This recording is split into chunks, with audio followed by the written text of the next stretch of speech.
up, everyone? Old school Pokemon here. Good to see everyone in the chat. Thanks for coming to hang out with us.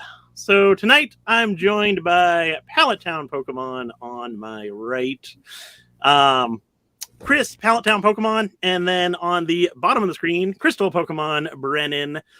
The three of us actually have a Patreon together.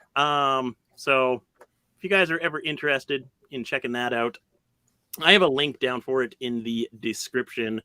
But basically, we do 2 videos a month. We do a monthly market talk, and then at the beginning of the month, we do a kind of a live stream Q&A, talk about stuff that's going on in the Pokemon market. But how are you guys doing tonight? Good. How you doing? Doing well. Excited for our chat. Yeah. So what's going on, Nick? What's new? Oh, a whole lot of nothingness. It's been a crazy day today. Yeah. Having 3 days of packages was a little bit rough there. We see some. I've heard a lot about Swami. I haven't got to meet Swami before, but I see he's in the chat. I heard about Mason, Cardinal Gaming, Basic Trainers here. Dan's here. What's up, Dan? Yeah, we got some people here in the chat. We got BFT. I don't know how to pronounce that, but I'm just going to spell it out. BFT IEDT. That's I forget his first name. Darn it, I'm terrible with names. It's who? Brandon. That's right. That's Brandon. There's too many B names in the hobby. Got Grand Party Pokemon here. Oh, there's Grand Party. What's going on? So, what's an interesting topic you guys want to talk about tonight? Well, how about we talk about first that Magikarp, the Snap Magikarp, that is on Yahoo auctions right now. That is something. That's pretty cool to see. Yeah, that's the first one we've seen, isn't it? Yeah, I think that's the first time it's appeared for sale.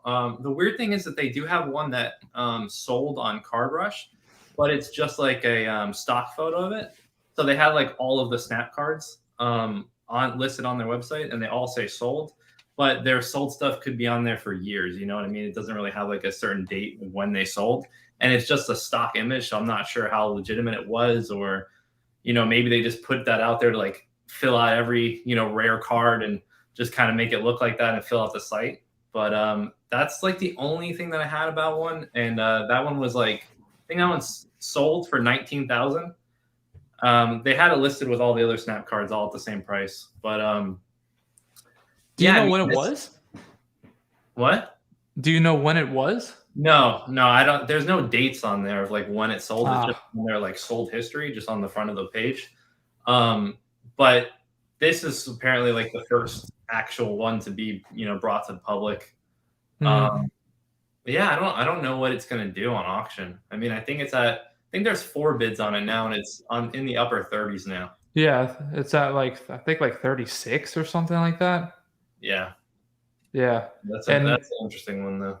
That'll be fun to watch. Yeah, and so that's the first time we've seen one come up. And what'll be interesting is, because was the Magikarp, how many copies was given out on that one? I remember we were talking about it the last time. There's either 20 or 15. I'm not exactly sure if it was the 15 or 21, but it may be the 15 one. I think it's the 15. Yeah, there was a kind of a 2 different release copies depending upon which certain cards there are. I don't remember exactly which ones got which, but I know like Nintendo did like a different series. But yeah, there's either like 15 or 20 of them. Yeah, I think the Magikarp I'm pretty sure it's 15. But what I'm wondering is like when the seller sells his for however much it's going to go for, if it stays at 30 or whatever, or if it goes to 40 or higher, you would think that maybe he would bring out his next one sometime soon.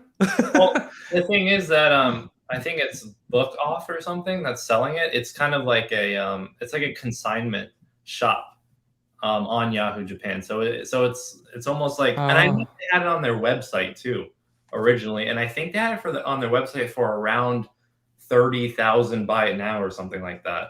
as kind of just like a, end all be all price before they actually threw it onto auction. So it's already surpassed what they were looking to get on their website on the auction. Man, so it'll be pretty. So it was on the site previous to being posted on auction. Yeah, it was on their website itself. I never heard about it when it was on the website. Yeah, I think they're not again, I don't really know if it's just like, it's not really like a website for just Japanese Pokemon cards. It's kind of like a, just like a consignment seller. Think about like, eBay on a much smaller scale. Just somebody that like kind of brings in consigns, and they sell shoes, wardrobe stuff and everything. It's kind of like a, like a thrift store. Think about it like that. Okay. That's interesting. So someone could have just went and bought it on there for 30,000 before, it came to the public eye. Yeah. Probably would have been the smart thing to do at this point. Why didn't you do it, Nick? I don't know anything about these Japanese sites. If I ever want to buy anything, I'm calling Brennan over there. It's fun to learn about, man. Like, I don't know.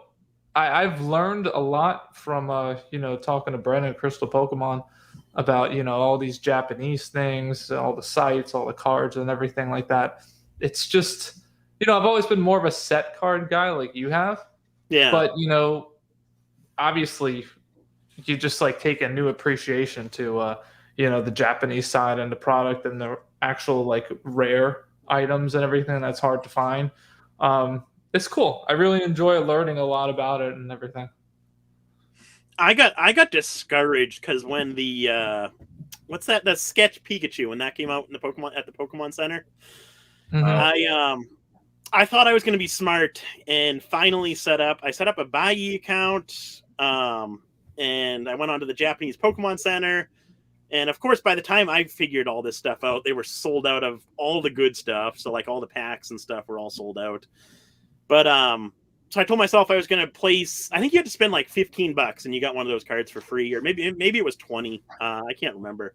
But so I placed like 20 different orders of just stupid stuff, stickers, tape, pens, pencils, all kinds of junk. And all my orders were around that whatever $15 or $20 threshold, whatever you needed just for the free promo card. And after everything was said and done, between shipping from the Pokemon Center to BrownEyes and then shipping from BrownEyes to me, my cost average on those cards was like $30 a piece, and I could have bought them on eBay for 20 to 25. So I got royally screwed out of those cards. You live and you learn.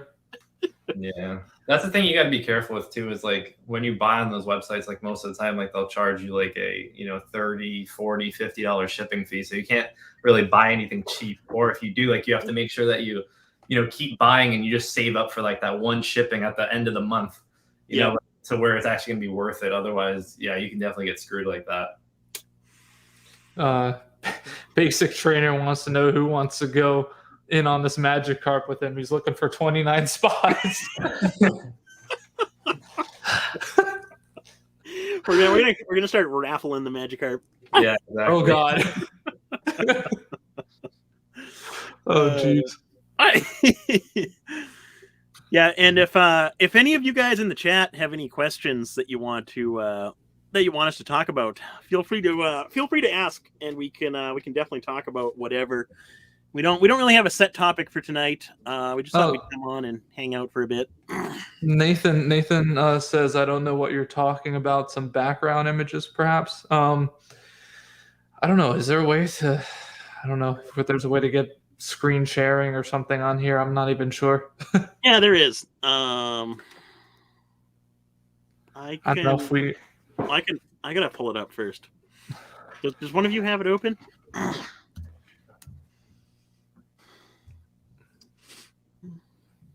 Nick's trying to delete his history. Well, no. First, I gotta find this stupid thing. He's sweating. I think the best explanation, if he's asking about snap cards in general, is what's his name, Max Mofo, right? He did a video on the Snap Gyarados when he got that. And Yeah. that was like a good, illustration and just example of like the history of the snap cards. And it was done very well and just kind of gave you an example of what you can expect from them and how they were given out and stuff like that. Yeah. Yeah. I saw that video a while ago. It was like probably maybe a year ago now. I think he came out with that video. It was a pretty well done video. I've literally never watched a video from him before. I had no idea of him even before I heard about that. You've never heard of him before that video? I've heard of him, but like never went to go like watch a video or anything like that. Oh, okay, I got you. Yeah, like I kind of just like knew of that name, but really didn't know like what his channel was about or anything like that. Yep. Got Cheval is here. What's going on, man? You want me to send you the link, Nick? Yeah, sure. I think oh, maybe not. He's trying to type in Japanese characters right now. Trying to search for it.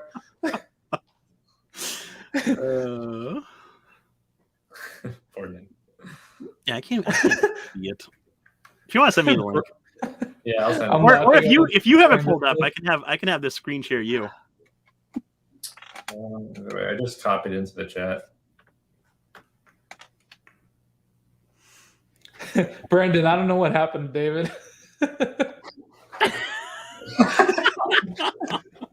It's probably pretty accurate, though. We heard from him before we started this, but we're not sure what happened after that.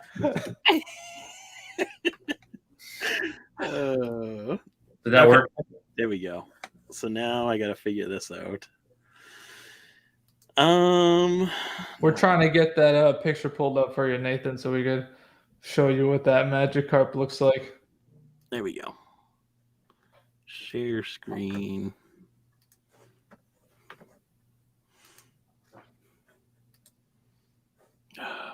Hold on.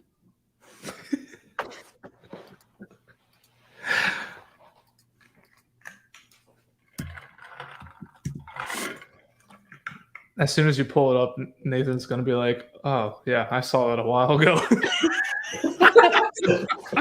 There we go. You guys, wow, there you go. You zoom in?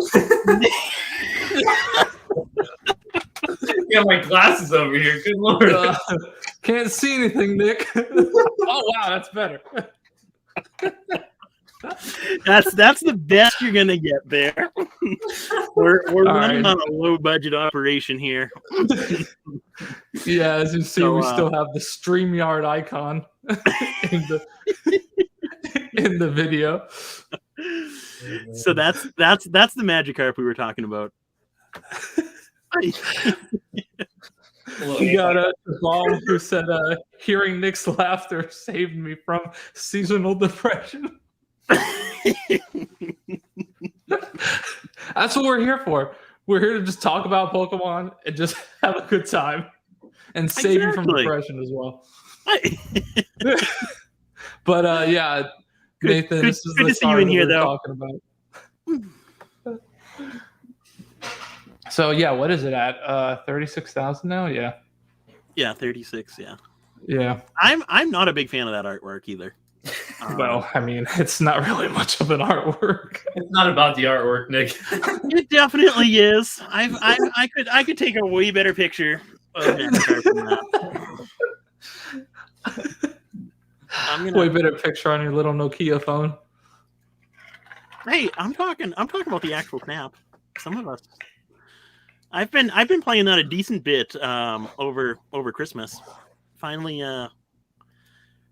busted that out again. Started playing with it. I hadn't played with it in forever. But that is a classic game right there. Nathan, he's asking us, what would you bid on that? Well, Nathan, if we tell you, then you're gonna beat us.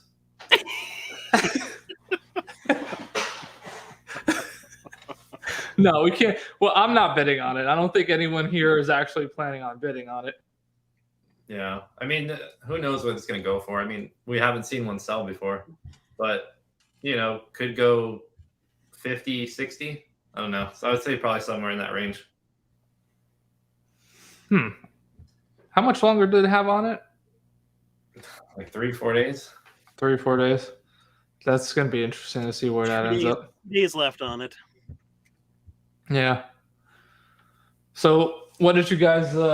What did everyone think about? I don't know if I want to bring it up again because I feel like it's so talked about.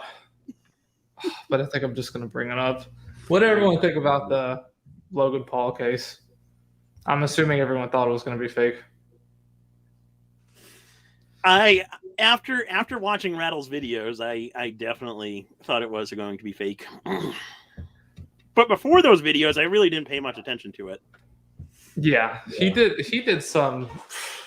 My God, the work he did was absolutely incredible. How he was able to find out everything like that and match the barcodes together and all that. Like how that's a real service that he did right there. Yeah. What's amazing is that I don't think any of that would have ever happened if he didn't make that video. Like I don't think anybody would have. I know. Kept it, like it would have just kept going down the line because we saw the other guy buy it, and everyone may have said like, oh, it might be fake, this and that, but everyone just stopped talking about it. Yeah. Well, so I'm sure Mr. Mealy Pops and Jacob and all of them are pretty upset that Rattle made that video and kept it going, but. Yeah, definitely. He saved Logan Paul $3.5 million for sure. That is for sure. Now, basic trainers. Go ahead, Nick. Now we just gotta see if Jacob comes through with his refund, because I guess Mealy Pops has set the money aside, and the only one we're waiting on is Jacob now. He's been silent. Yeah. I mean, hopefully he comes through with that because that would be not good at all if he didn't. Basic Trainer says, what do you guys see for this season of Collecticons as far as markets, sales, movements, or trends this year? Are you going, Basic Trainer, to any of the Collecticons? That'd be cool to see you there. I know we're all going to Orlando. Are you going to another one, Nick? I know. He said he's not going to Orlando. He's being a girl and wants to go to Leonhardt's pop-up shop more than Collecticon. Are you going to anyone besides Orlando, Nick? So I'm definitely going to Orlando. It's gonna be us three actually. And then I'm also 99% sure that I'm going to go to Charlotte in June. But outside of that, I don't think I'll do. I might do Denver too, but Orlando and Charlotte are definitely the two that I'm pretty positive I'm going to be going to. Yeah. How have your sales been though, Nick, at previous Collecticons? Because it's going to be our first one, so I don't know what to expect, but I'm really curious how it's going to be. So I went as a vendor for I believe it was the second Collecticon last June in Frisco, Texas. And at the time, I really wasn't sure if I wanted to. I knew I was going. I didn't know if I wanted to go as a vendor or just to walk around. And when I finally made the decision that I wanted to go as a vendor, all the tables were already sold out. So I decided to go just to walk around.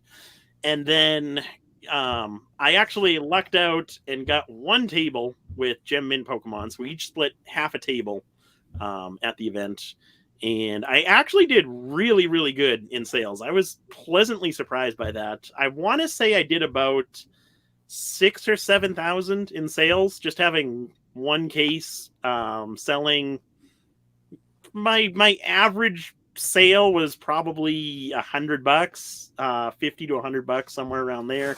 So it was a lot of volume, and I did really good having that one case there, which was absolutely incredible. So I'm really curious to see how this one does. The Collectors Con, which was a separate event down in Tampa last September, that was mainly sports cards, and having 3 cases or 3 tables there, I did less in sales there than I did at CollectCon having half a table. So I'm really hoping for some good numbers. It sounds like it's going to be a really good turnout. I'm excited for it. Yeah. When we did what was it called? What was the Stewart one? Yeah, what was that called? Florida TCG. Okay, yeah. Convention, yeah. We did that one. That was the first time we were vendors, and that we did good on that one. I mean, I think we did like the first day we did pretty poor. It was on Friday, I believe, the first day, and that was only like a couple hundred in sales. And then like the next day we made a few grand in sales. Nice. So it was definitely something that we were kind of, shocked after the first day. You think like, oh, didn't even show up the next day, huh? But it wound up working out pretty good the next day. And I know that, a few of the bigger guys that were there too, they had the Pokemon Network, and he had like all of his tables set up, and he's at every show. He was selling a ton too. And, all this stuff's really interesting to see, how much money people actually do move at these events. And people do bring money, and they go there to spend their money. It's kind of oh yeah. Their point. Like I remember when I went to the what was it called? It was Collectors Con, the Tampa one. Yeah. The Tampa one. Yeah. I bought that Toys R Us Charmander from you just to get like a little souvenir. Yeah. But he was feeling bad for you because you weren't selling anything. Yeah. I had to tell you that was like half my sales that weekend. I had to make up for the table. You had to buy a lot more Charmanders to make up for that table. yeah, just a couple. The one nice thing about Collectors Con that I want to suggest to the organizers at CollectCon is to see about them buying cases and renting them out to vendors. I think you can make a ton of money doing that. Yeah. But and it would be so much easier for the vendors too, because having to bring cases everywhere is such a pain. Yeah, I'm trying to search on OfferUp right now for some of that stuff. There you go. Yeah. Haven't really found too much though, but still trying. Nothing? No, not really. Nothing worthwhile. That's the thing.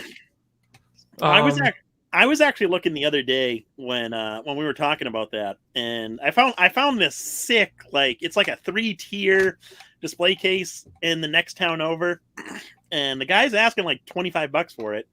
He just wants it gone, and I was seriously thinking about buying that to bring that down with me, but I was like, how am I gonna bring this and carry this thing around? Thing weighs like a couple 100 pounds, and oh wow, really? It would be no, it's like this like a store display case. Oh, like a jewelry case thing. Yeah. Oh, okay. But I was thinking a second, that looks so cool out there, but I don't think that's gonna be possible. Yeah. Yeah, we have Alex that said so many Poke live streams today. Yeah, I was watching little parts of the one with Scott and Poke Chloe. Man, Scott seemed nervous.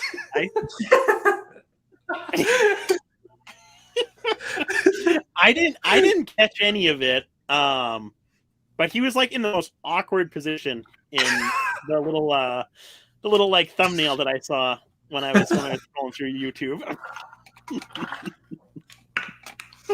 Oh, that's funny. Yeah, I have so many videos to catch up on. I want to watch that. And then I know Rusty posted an update about his graded packs that I want to see too. I haven't seen that either. I saw that. I just watched that. Didn't go well. I just watched that before coming on here. Don't be giving it away. Nobody in the chat say a word about that. We have you have a question directed towards you, Nick. Oh boy. Tommy Foggle over there. Want to pull that one up? No. How was your experience in Whatnot, and what are your thoughts on it as a platform compared to other sale sites or zones. I just posted something on this on E4. Someone had a thread on E4 about Whatnot and what your thoughts were on Whatnot. And overall, I really enjoy Whatnot. I definitely need to get better about being more consistent with my live streams. Right now, I did one. I want to say it was back towards the beginning of December was my last one, and I haven't done one since. Planning to do one next weekend. We'll see if it happens. But as a selling platform, I do really enjoy it. The whole live stream aspect is really, really nice because you're able to, similar to what we're doing here, you're able to interact with everyone in real time. You're able to show the card's condition in real time, which eliminates the need for taking pictures, creating listings, or anything like that. So it saves a lot of time. Plus, you're almost, depending upon how you run your auctions, like for me, I only run stuff that I'm fine selling for no matter the price point. So every auction I run starts off at $1, and I don't think I've ever had an auction that didn't get bought for at least $1. So you're able to sell through a lot of inventory in a relatively quick period of time, which is really nice. But if you're looking for a platform where you're going to be getting top dollar for your items, Whatnot is definitely not it. Usually, I'll average about what you could get for via eBay auctions. Some Whatnot auctions go really high, others go really low, but on average, it averages out to about what you can get for eBay auctions. But like anything, patience definitely pays off. So if you only have like a handful of cards that you want to sell and you want to get top dollar for them, I think eBay is still definitely the way to go. You know, with Whatnot, like I've always wanted to do it. Like I have an account there and everything, but I just don't have the items to do that with. That's the problem. Like I don't have, you know, a lot of those bulk few dollar items or those modern packs or anything like that to do that with. And like I think it'll be fun, like if I had that stuff to do it with, but I don't have that kind of stuff. And I don't know how so many of these people have so much of this stuff. Like I think like maybe do they get sponsored or something like that too? Like because it just seems like they have so much stuff all the time. It seems like Whatnot's more optimized for the box breaks. Yeah, but the box breaks, I never understand the box breaks, man. Like I get so confused. It's like spin the wheel, pin the tail on the donkey. Like I don't understand what's going on the whole time. Like there's a fossil pack that goes for like $600. I'm like, how did that go for $600? And then someone's like, oh well, you spin the wheel and you get this chance at a prize, and then you spin the second to the third largest wheel, and then you get like, you get onto the slab treasure chest. I don't understand, man. It's so confusing. Like I don't really get it. I just had to do my little rant there explaining my confusion for the platform. Yeah, no, I can't stand all those mini games and all that stuff on there. No, like just tell me what I'm paying for. Gambling at that point. Yeah, like I just wish it would just be kept to like, here's your item. It's simple as that. That what you see here is what you get, and bid on it. Yeah, exactly.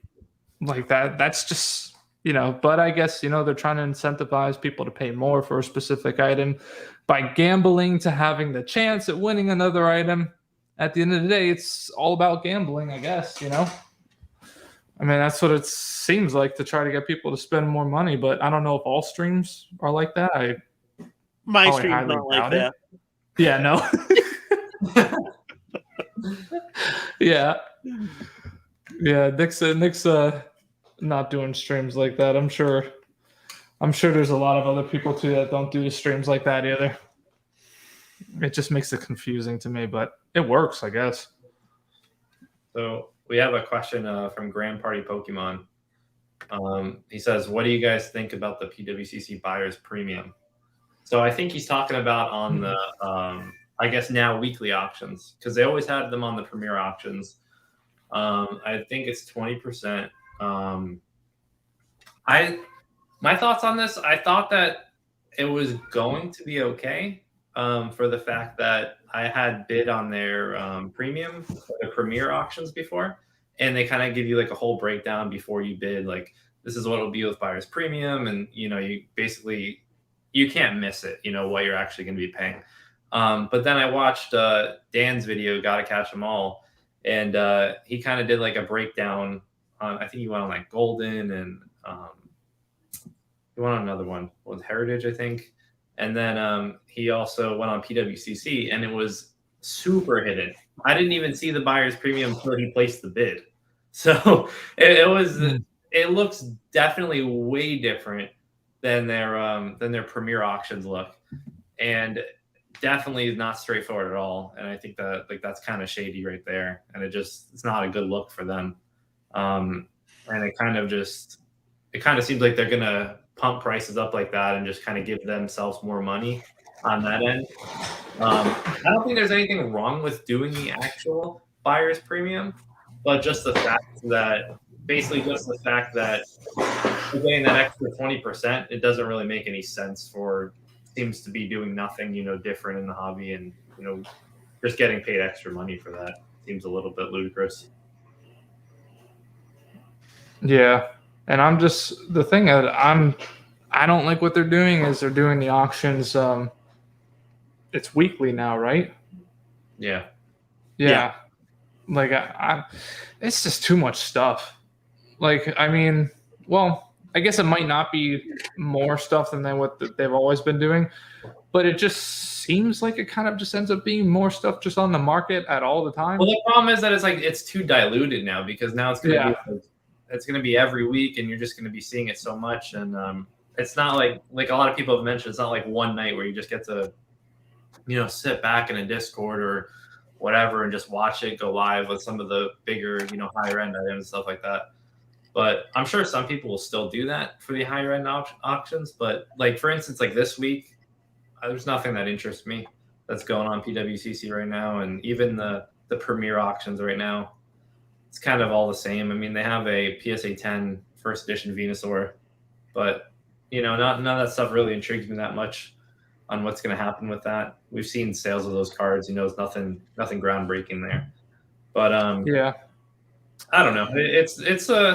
It's a bit of a sore spot, and I think they kind of went backwards. I actually got a booklet from them today, because I've purchased from them before, and they sent like a booklet of their premier auction that's coming up, and it's cool though to look through. But it also, like, it's so old school, and it kind of feels like a waste of money, for them to send these out on like a monthly basis. And I don't know. It seems like I think it was Scott that said it, or somebody else said it, that they should continue to go future proof, do things differently rather than try to compete with the guys that have had the same business model for decades now. And it kind of seems like they're trying to make their business model match the other guys instead of doing something more futuristic and, groundbreaking and something completely new, where we don't really need those magazines, even though they're cool. It's just kind of, maybe that's where your 20% buyer premium is going. Yeah. For that magazine, you just got. Yeah. Yeah.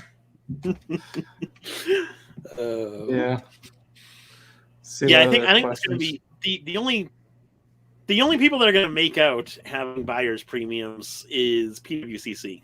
That's going to piss off the buyers, the sellers, everyone in between. I don't understand why. I don't understand why they implemented that to begin with.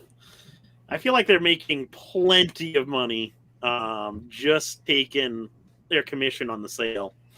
Mm-hmm. But I think they were a little too greedy with that. Yeah, Basic Trainer brings up a good point too, where he's just saying that there's better chance at deals with monthly than weekly. That is true. Yeah, because there's just gonna, there's just so much stuff on at one time if it's monthly, that I remember, like when it first would come on, like I'd have to log in and then like place a bid, just like a couple dollars on whatever items that I wanted to bid on and everything like that before they go live, because then they lock you out and you can't bid on them after. That was really annoying. And it was like nice when it was on eBay, when PWCC was on eBay, but then Crystal Pokemon actually brought out a good point that he'd never be able to have enough space on his watch list for everything that you wanted to put on, which was so true. You have to delete stuff from your watch list all the time, or have a separate eBay account just for watching PWCC items. Yeah, I actually like PWCC on their own site. I think that transition worked out better than I thought it would. So that was good at least. But yeah, we'll see how this part goes. I'm not a big fan of those weekly auctions. I liked the monthly too. Yeah. Alex also has a question. He says, is there a first edition case out there in existence, and will we see a real one soon? The only one that we know about is the one that Gary has that's half opened, that he's posted pictures of it before. Are we ever really going to see another one? I mean, never say never, but I highly doubt it. I mean, we just had this one come into existence now, and it turned out to be fake. So, I don't know. People just gotta hit up their estate sales more often. Hit up your estate sales. Hit up the old ladies in your neighborhood. You might find something under one of their porches. You never know. They're addicts. I would find it hard to believe if there is another sealed first edition base box case. Mm-hmm. Just the more you think about it and learn like how few of these boxes are out there. It would surprise me if there's a whole other case out there. Yeah. And then in one of the streams that Gary did about talking about the Logan's case, he talked about how he was able to get his cases and kind of talked about that process and the amount of stuff that he had to go through to get his cases. They're definitely not easily accessible. Mm-hmm. Even back in the 90s when nobody was thinking about holding Pokemon for the long term. I think if they were out there, PokeRev and Cool Trainer Ryan would have found them. Remember they found like all those storage units. Oh, they've Dragon boxes, purchases. Frontiers. Yeah, they had Dragon boxes. Yeah, they found like a case or two of that or something like that. Bunch of stuff. I don't remember. Yeah, that was crazy. That was crazy when they found all that from that storage container and everything too.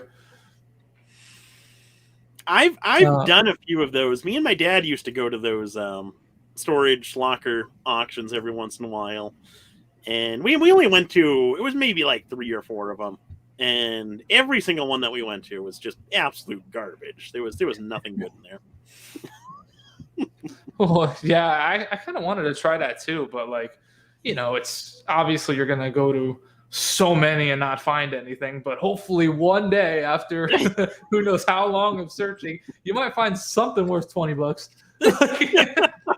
I don't know.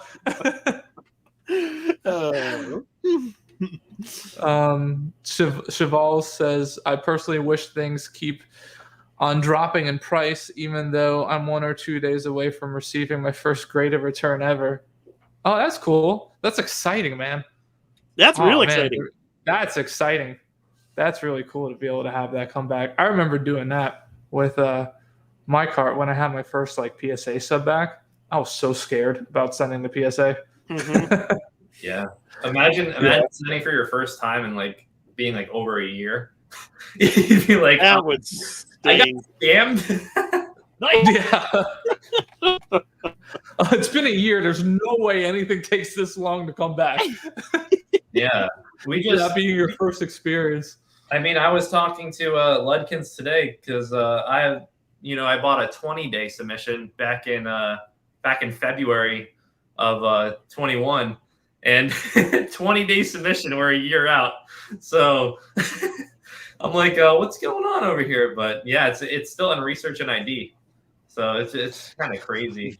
Just the amount of delays, especially these vendors and everything. It's just like, it's insane that they don't pump some of this out a little bit quicker, at least. You know, I feel bad too for like the middleman companies, because like they can't really say anything to their clients. You know, they're just, sorry, man, I keep tapping the other guy on the shoulder. He doesn't respond to me, so I don't know what to tell you at this point. But no, they're just in between a rock and a hard place. Yeah. I actually did. Speaking of returns, I just got my upcharges for 25 cards that I sent off at the $100 service level back maybe 2 weeks ago. So I was really surprised by that. Oh, okay. I thought that would take a lot longer than it did, but they upcharged me real quick. What did they upcharge you on? What is the $100 tier? Is it up to 1,000 now, or is it 1,500? Which one is it? It's 1,500. I spent it was a lot of first Neo Hollows, Expedition and Aquapolis Hollows, and then Legendary Collection Reverse Hollows. I got upcharged. It was a PSA 10 first Neo Destiny Espeon, PSA 9 Legendary Collection Reverse Hollow Charizard, and then there were a few more that I got upcharged on too. Nice. Oh, you got that Legendary Collection Reverse Charizard and a 9. I was shocked by that. I thought it was going to come back an 8, but it snuck by with a 9, so I'm happy about that. That's awesome. Don't tell any of your prospective buyers over here that information. Come on. You thought it was going to come at 10. That's true. That's true. Come on. But no, that'll be a fun video. I'll do a video when I get all those cards back. But yeah, all those cards were just sitting in my binders. Wow. I have a question from the Green Shiz. What's going on, man? How you doing? He says, what is the success rate of my buy it now sales promotion on my Instagram? So, ooh, that's an interesting question. So those can go really good depending on the price that you post them for. When someone posts them, say a lot of times people will be like, oh, I'll post it for this price, but then sometimes there might be like buy it nows on eBay at the same price, or maybe sometimes even a little cheaper. Obviously, those are not going to move fast. And if you go ahead and you post it right under eBay, or maybe minus like half of the eBay fees as well, or something like that, then it'll be gone pretty fast. I think it'll be gone pretty fast. I always try to message people to let me know like when the items do sell. If it's not a premium listing that I'm selling an item for someone. So if it's just a standard listing and you see their name on the listing, that's a standard listing, and they're selling their own items, I'm just putting out an ad for them. I always try to tell them, like remind them to let me know when an item sells. It's hard to stay up on everyone with that, and I just hope that they come back to me and let me know. But yeah, I think as long as you price it out well, it would sell pretty fast. It all just depends on how you price it out, how negotiable you are with it. But my goal for that is just to like help everyone try to save on eBay fees, because eBay fees are just absolutely brutal. And that's one thing that I can't stand is like, I've never been able to stand to pay those like ridiculous eBay fees that they have. And that's why I created what I'm doing, so everyone could save that money and put those fees that they would have paid on eBay to maybe back into their collection or something else. So whatever happened with that, what was it, the 90C rarity Charizard you were selling? Did that ever turn into anything, or? No, the seller decided that they were going to keep it for the time being. Oh, okay. I know that Rowley posted one for like 65,000. They're selling the shares of it. Wasn't is that the same one? No, it's not the 90C. It's just a 9. It's a no rarity. Oh, okay. Yeah, because weren't you guys asking like 30, 35 or something? No, we had an offer of of 30 for it. But it's not like worth anywhere near the 65,000. Yeah. I would not think so. I would much rather have a first base Charizard than a no rarity. I mean, that goes into like another topic though, of just like the share companies, and just splitting it all up, and that's just a whole nother way of just making money and just sabotaging the market. It's just and manipulation. It really is. Yeah. Because like they're gonna be, oh well, they have this for $65,000, and people could buy into shares. Okay, so this guy's actually willing to sell me his for $30,000. I could sell for $60,000. No, you can't. You're not gonna have a fun time doing that because that's not gonna work for sure. So you just got to make sure you do your research and everything. Let's see what other questions we have. You got a question from Blue Eyes Persian. Oh, what's going on, man? I know him. What do you guys speculate is the secret stash that Gary has mentioned he has locked away? I recall him mentioning that it's something he's not looking to disclose as it would impact the market. I really wish we could get someone to go with Gary and record what he has in his storage locker. I think that would just make for a sick YouTube video. Just seeing everything that he has in there. But as far as what I would guess is in there, I think it's going to be a lot of... I don't think it's going to be a whole storage unit full of Pokemon. I think it's going to be a lot of everything because Gary collects everything. So it's going to be every type of card game, going back all the way 50s, 60s when he was growing up until 90s for Pokemon stuff. But I know he's got a lot of uncut sheets that he really doesn't talk about too often. So I'd imagine he's got a decent bit of those in there. And then I'd imagine I've bought a lot of bulk cards off of him, but I imagine he's got a ton more of that stuff in there as well. Yeah, I'm sure you can probably expect it just to be, probably a lot of base set, maybe some first edition in there. Yeah. Jungle Fossil, he's got a lot of the set stuff. So I'm sure probably just loads and loads of it. Oh, yeah. Watch, he's actually like storing a whole bunch of high-end trophy cards in there, and we just have no idea who he really is. We got Mr. Trophy Card in the house. What's going on, man? Oh, what's going on? I just saw we have Jake in here too, Pokenomics. How you doing, Jake? Hisoka's in here. What's going on, Hisoka?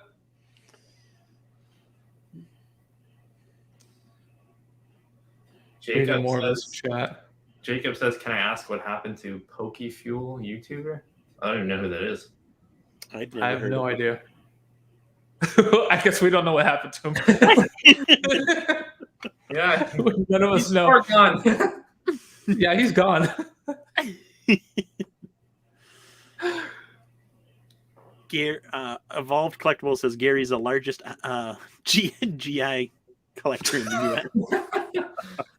I like it. Did you guys see that video that's been going around on Instagram about the guy who he's an older guy and he's saying that he's going to open something. Oh, you're talking about the Probstein guy. Oh, is that who he is? Oh, yeah. I knew I recognized him. Okay. That video was hysterical. Yeah. I actually haven't seen it. You'll have to send it to me after. Yeah. You gotta check that out. I'll send it to you after this. We got I'm not even sure if this is a question from Dan, but we're just trying to catch up over in the chat. He says, "I just cashed out my December PWCC via ACH. Estimated time is a week. After it took a month to get the auction payout to my account, $50 rush request would speed it to tomorrow." They want you to pay those extra fees. Dan hates those extra bank fees. He's like, cryptocurrency, 3 seconds. Bank 3 days. Oh, man. I learn a lot from Dan. Every time he talks, I'm just like, oh, man. I was listening to your podcast, and he was saying about like what was he saying? USD coin or something that he got it sent to him in, and it's like it's stuck in his account. He can't do anything with it. He didn't mention how much it was, but that sounds like a mess. That sounds like a rough situation right there. We have Jake is asking Pokenomics. He said, do you feel like the Instagram, TikTok, and YouTube Pokemon communities have a lot of overlap or are quite separate? That's a good question. So I'm going to say actually that I feel like they're quite separate. I mean, like I'm known for my Instagram page. I have a YouTube that I don't do much on because YouTube is hard and I just haven't had the time for it.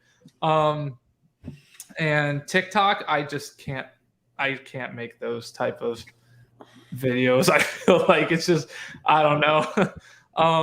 But I think it's all very separate, to be honest with you. Like I was talking about this to Brendan too, how I think the platforms are very divided. It would seem.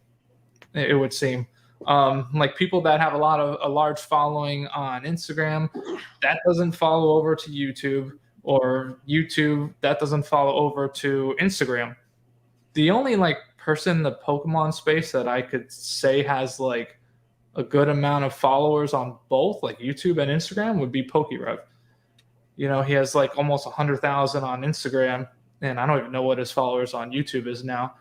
But he's like the only person I could see where it like matches up a little bit more. But yeah. I think it's very separate. Well, Leon Hart too, I think. Leon Hart too. Yeah. It's because they're like, they're at the top of the mountain pretty much, and for pack openings and all of that, and in a lot of ways they're the face for the hobby for a lot of newer people that are just jumping in. The first videos they see related to Pokemon and whatnot. But go ahead. It also depends on like what you're working on more too, because Leonhart posts on Instagram more than PokeRev does, Nick. But you don't see, Nick PokeRev post a lot on Instagram as nowhere near as much as he does on YouTube.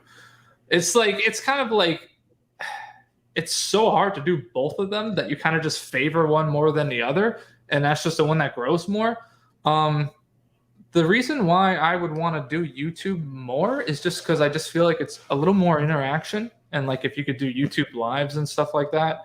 But I don't have too much of a desire just to put out content just for the sake of putting out content, just to try to catch an algorithm or something like that. Like I can't, it's just, for me, that's not exciting. I have to be excited about it, too. Like just a lot more work to put into actually making the videos. And, you're doing work too if you're doing like a TikTok video, but it's a lot different. You can do all that a lot faster than to make like a YouTube edit or make anything special. It just takes a lot more time to, devote to that. And it doesn't really seem like there is much of a crossover though. It seems like a lot of the people, there's a lot more casual people on Instagram, and a lot more of the people on YouTube are, more diehard. Yeah. Like I said, like it's just nice you can go on Instagram live, and I could go on Instagram on my live too, and have good interactions with people and stuff like that. But I think YouTube just offers a little bit more on those interactions.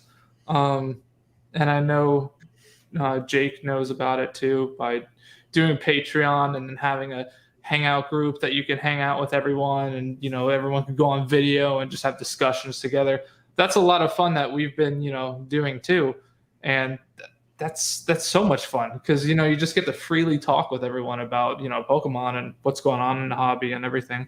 But he also says about Twitch too. I don't know anything about Twitch. So I don't either. Yeah. I think the best part is being able to have like the conversations and just like kind of like, it's not in person, but it's about as good as it can get.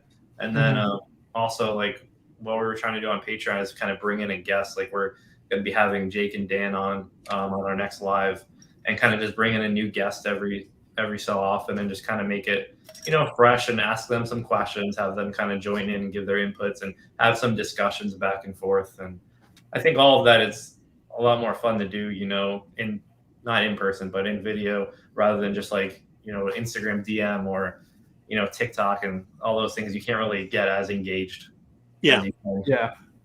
Yeah. Just face to face on a video camera, or you don't even have to show your face, just like talking to someone with your voice and everything. That's what, at the end of the day, it's like, when we collected Pokemon cards and we were on a playground trading and everything like that, as we grew up and we're in our own homes now and everything, we've lost that human interaction. But if you could like get on like a video or something with someone or just talk to them, it's so much more meaningful to build that relationship in the community. What else do we have here? Dan's talking about his PWCC is probably going to pay him in USDC. This is Jacob really wants to know about PokeFuel. He actually pointed out, I was actually on his channel back a couple months ago. I completely forgot about that. Damn, Nick. Wow. Hopefully PokeFuel. This was actually more than this was like a year ago. So it was right when I had gotten back home from my last shipping job. But yeah, I completely forgot about that. I don't know what happened to him. We talked every once in a while on Instagram for a couple months after that video that we did together, the podcast we did together, and then after that I hadn't heard anything from him, and haven't heard anything from him since. So I do not know what happened to him, but I thought that was funny.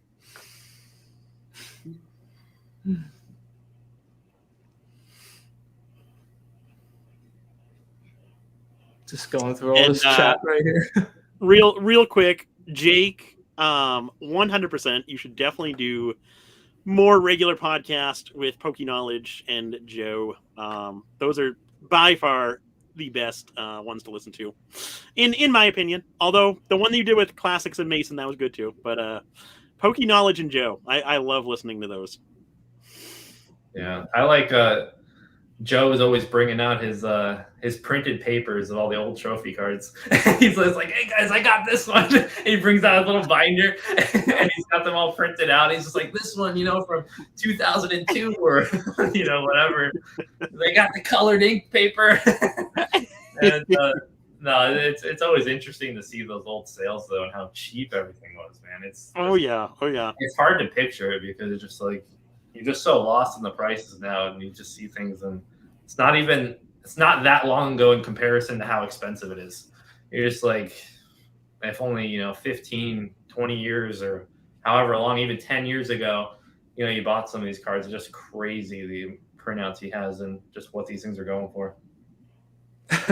Brandon says, do you guys have any idea what the hell PSA does with all the card savers they take from us?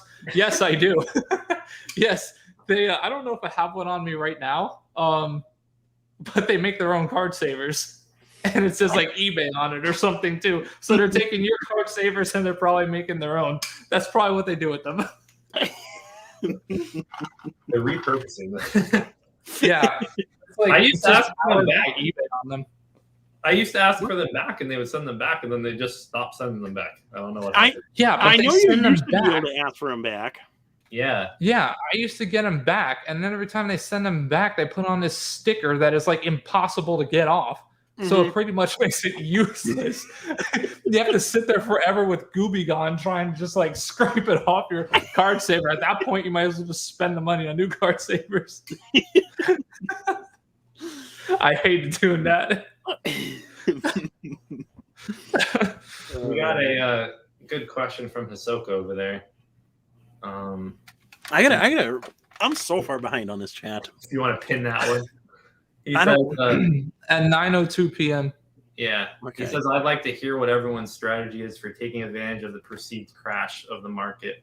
I see a lot of people selling off their grading files. Good point. Well, I mean, I haven't really changed my strategy, to be honest. It's just, buy whenever I feel like a deal is good, which obviously now there's a lot of good deals.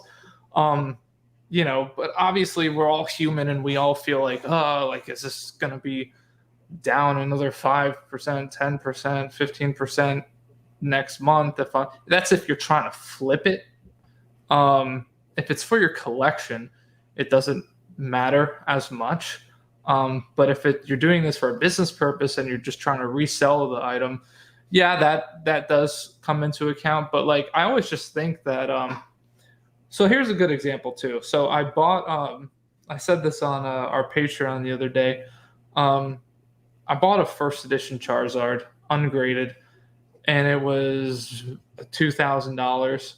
And the back of it looked like, from the pictures, it looked like it would be about a 6 or a 5. There was no creases or anything on it. Front looked pretty good. There actually was one crease on the front, so about a 5. I figure worst case scenario, if there was like another crease I didn't see, maybe a 4 at worst case, and I paid $2,000. So that's fine. That's a good amount of money. That's a good amount of room to make some money on. But when it came, the back of the card didn't look anything like it was on the listing. And the card that I got really turned out to look like it's going to be a PSA 1. Like, it's 100% going to be a PSA 1. There's a huge crease down the middle of it. The back edges, or there's plenty of whitening. And rather than fight the guy on this and everything like that, I was just like, you know what? I'm just going to put this aside. It's a first edition base set Charizard. I paid $2,000 for it, which is probably about what a PSA 1 goes for, if not a little higher. So I'm just like, whatever. I'm just going to put it aside. I'm going to forget about it. And I'm sure it will go up. I mean, I do believe that card will go up in the future. I don't know how long it will be, but I'm pretty sure it will go up. But that's a good example of like what I did. If like something comes and it wasn't expected, if it's not something drastic of a change, well, this was actually pretty drastic, but still I paid a little bit of I didn't pay too much for it. So hopefully, I just put it aside and try to forget about it and just try to buy good deals when I see them. But that's just kind of a little bit what I've been doing. Do you guys have any input on that too? There's been a lot of good opportunities on eBay and Facebook that I've been seeing. A lot of people looking to like the question saying, a lot of people looking to just offload what they have in their grading piles, just as raw cards. Which there's a lot of good opportunity out there if you're patient and willing to hold on to those cards until you can grade them and sell them down the line. I haven't been doing too much buying these past month or so now. Just trying to focus on what I have.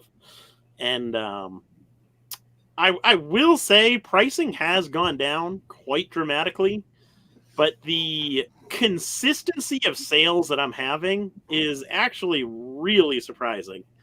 I'm still like in that Christmas mode of having an incredible amount of sales on a daily basis. And I don't know what it is. Maybe it's just because I'm listing so much more consistently right now, but sales consistency is really, really good right now. So I think that's good for the health of the hobby. There's still a lot of people out there buying cards. Mm-hmm. Yeah. I think for me on this, I'm not doing too much on the English side right now. Kind of a lot of the stuff that I have, I'm just waiting to grade, not really buying more of it. I'm not selling it either. But a lot of like the Japanese stuff that I'm kind of after, like more like the middle to higher end stuff, it's kind of like the opposite effect. Because if you look at the Japanese market, prices still are pretty high. They haven't really come down like the English side has. And I mean, they've definitely come down on our market. Don't get me wrong.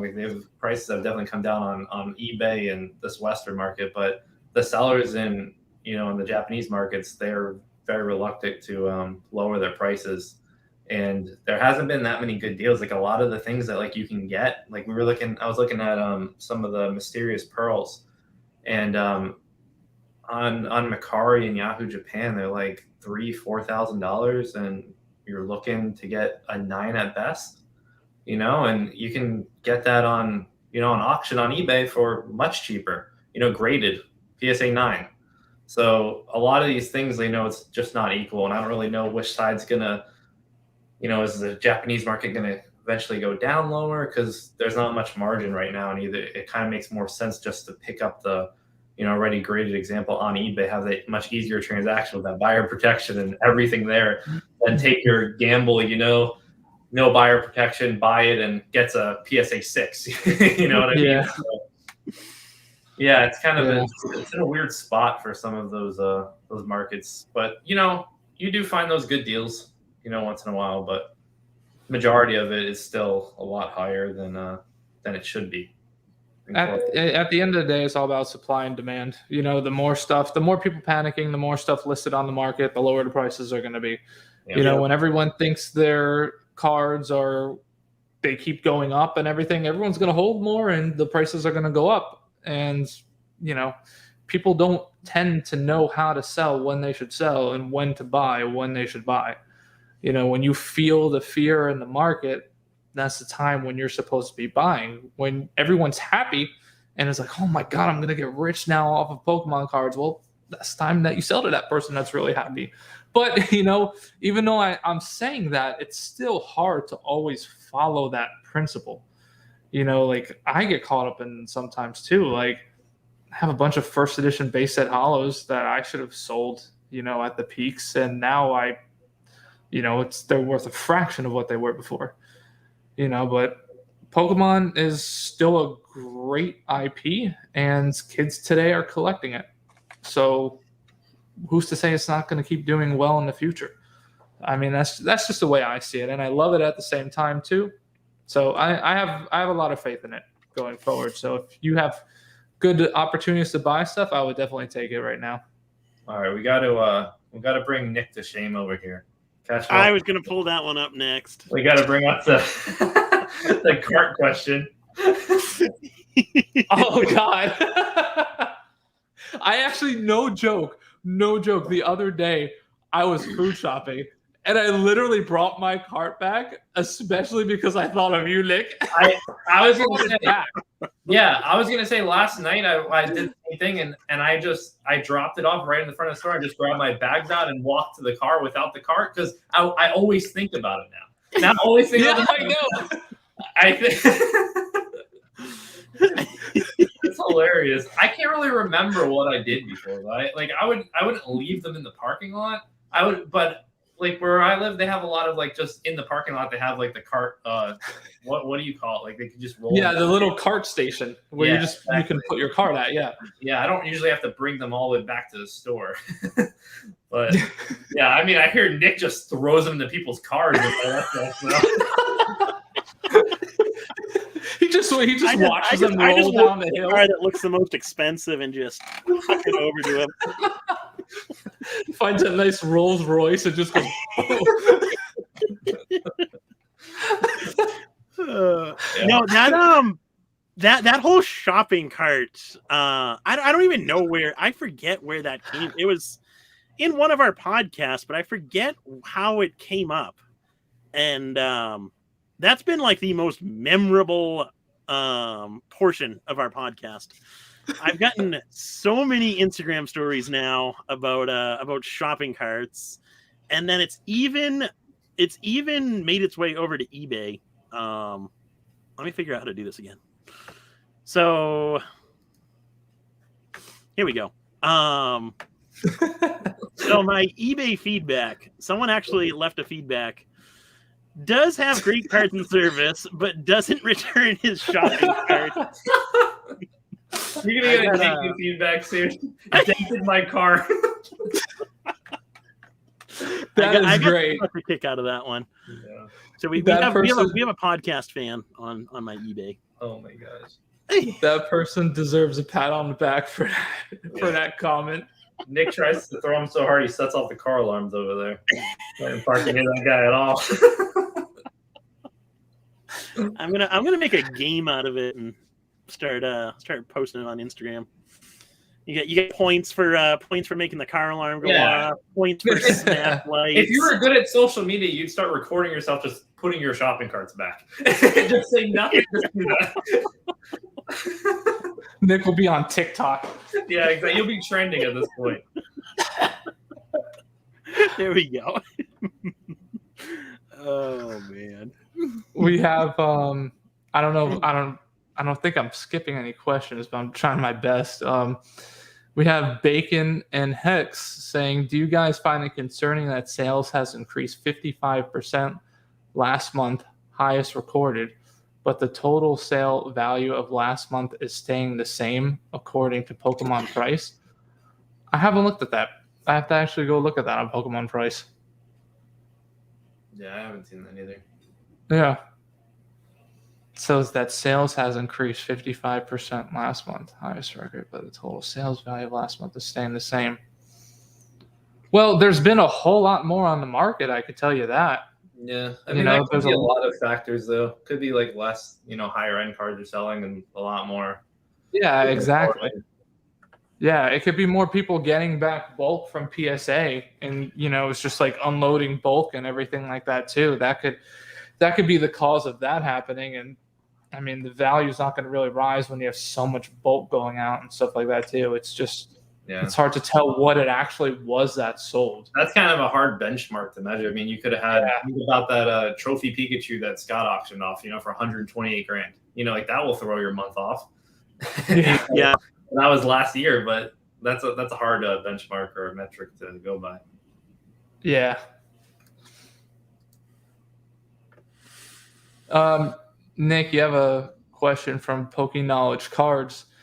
I was just looking up what that was in. So I don't really check the PSA website. I actually just knew about this because I got the email saying that I have charges, but I just went and checked, and it is in page 7. So QA check 2 is when they sent that email. But yeah, that was pleasantly surprising to get those grades back already. I can't wait to get the cards back now. Now I got to decide what I want to do with them.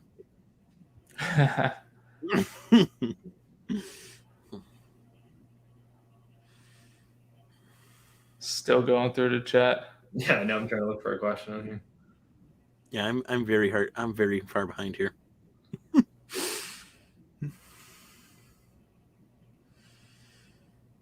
So Blue Eyes Persian says, a guy I know is slowly buying up PSA 9 base Charizards on the down low as they had proven past sales of up to the 5K threshold. A bit crazy goal. Isn't in a rush to and really enjoy base Zards. Yeah, I mean, I would never count on them being anywhere near that price, like anytime soon, or, I don't know, 5K was crazy. Like that should obviously have never gotten to that point ever before. If he's buying up, basic Charizards, PSA 9s on the down low, I hope he has a lot of money because there's going to be, a lot that keep coming up. But the funny thing is, I have noticed a bit of an increase on the price of that card too recently. So some, like the other day, I actually sold one for like $16.50. So that was really interesting. I never had the chance to really sell them at their highs. The highest I sold them was for $3,500. But all mine were at PSA, of course, when they were, $5,000 or something like that. I didn't have them on me.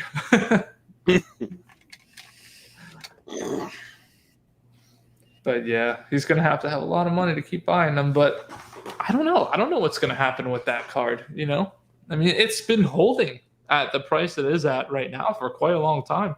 I think it's been holding pretty well. So it'd be interesting to see what keeps happening. Yeah, I think at this price point, it's a pretty safe buy. I can't see them going down too much further.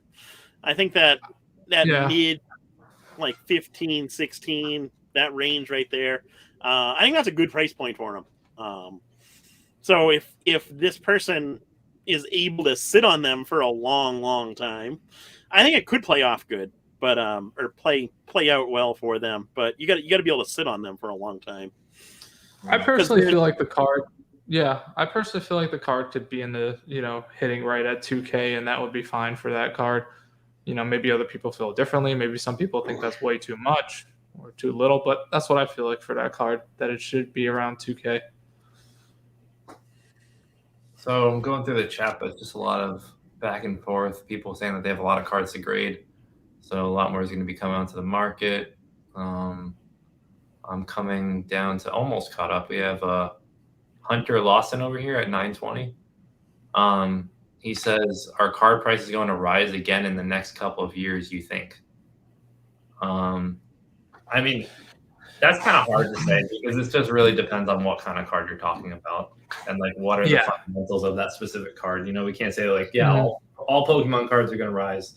But, if you get a card with good fundamentals and a rarer card, something that's desirable, it has to have like that nice sweet point of that balancing point of popularity, rarity.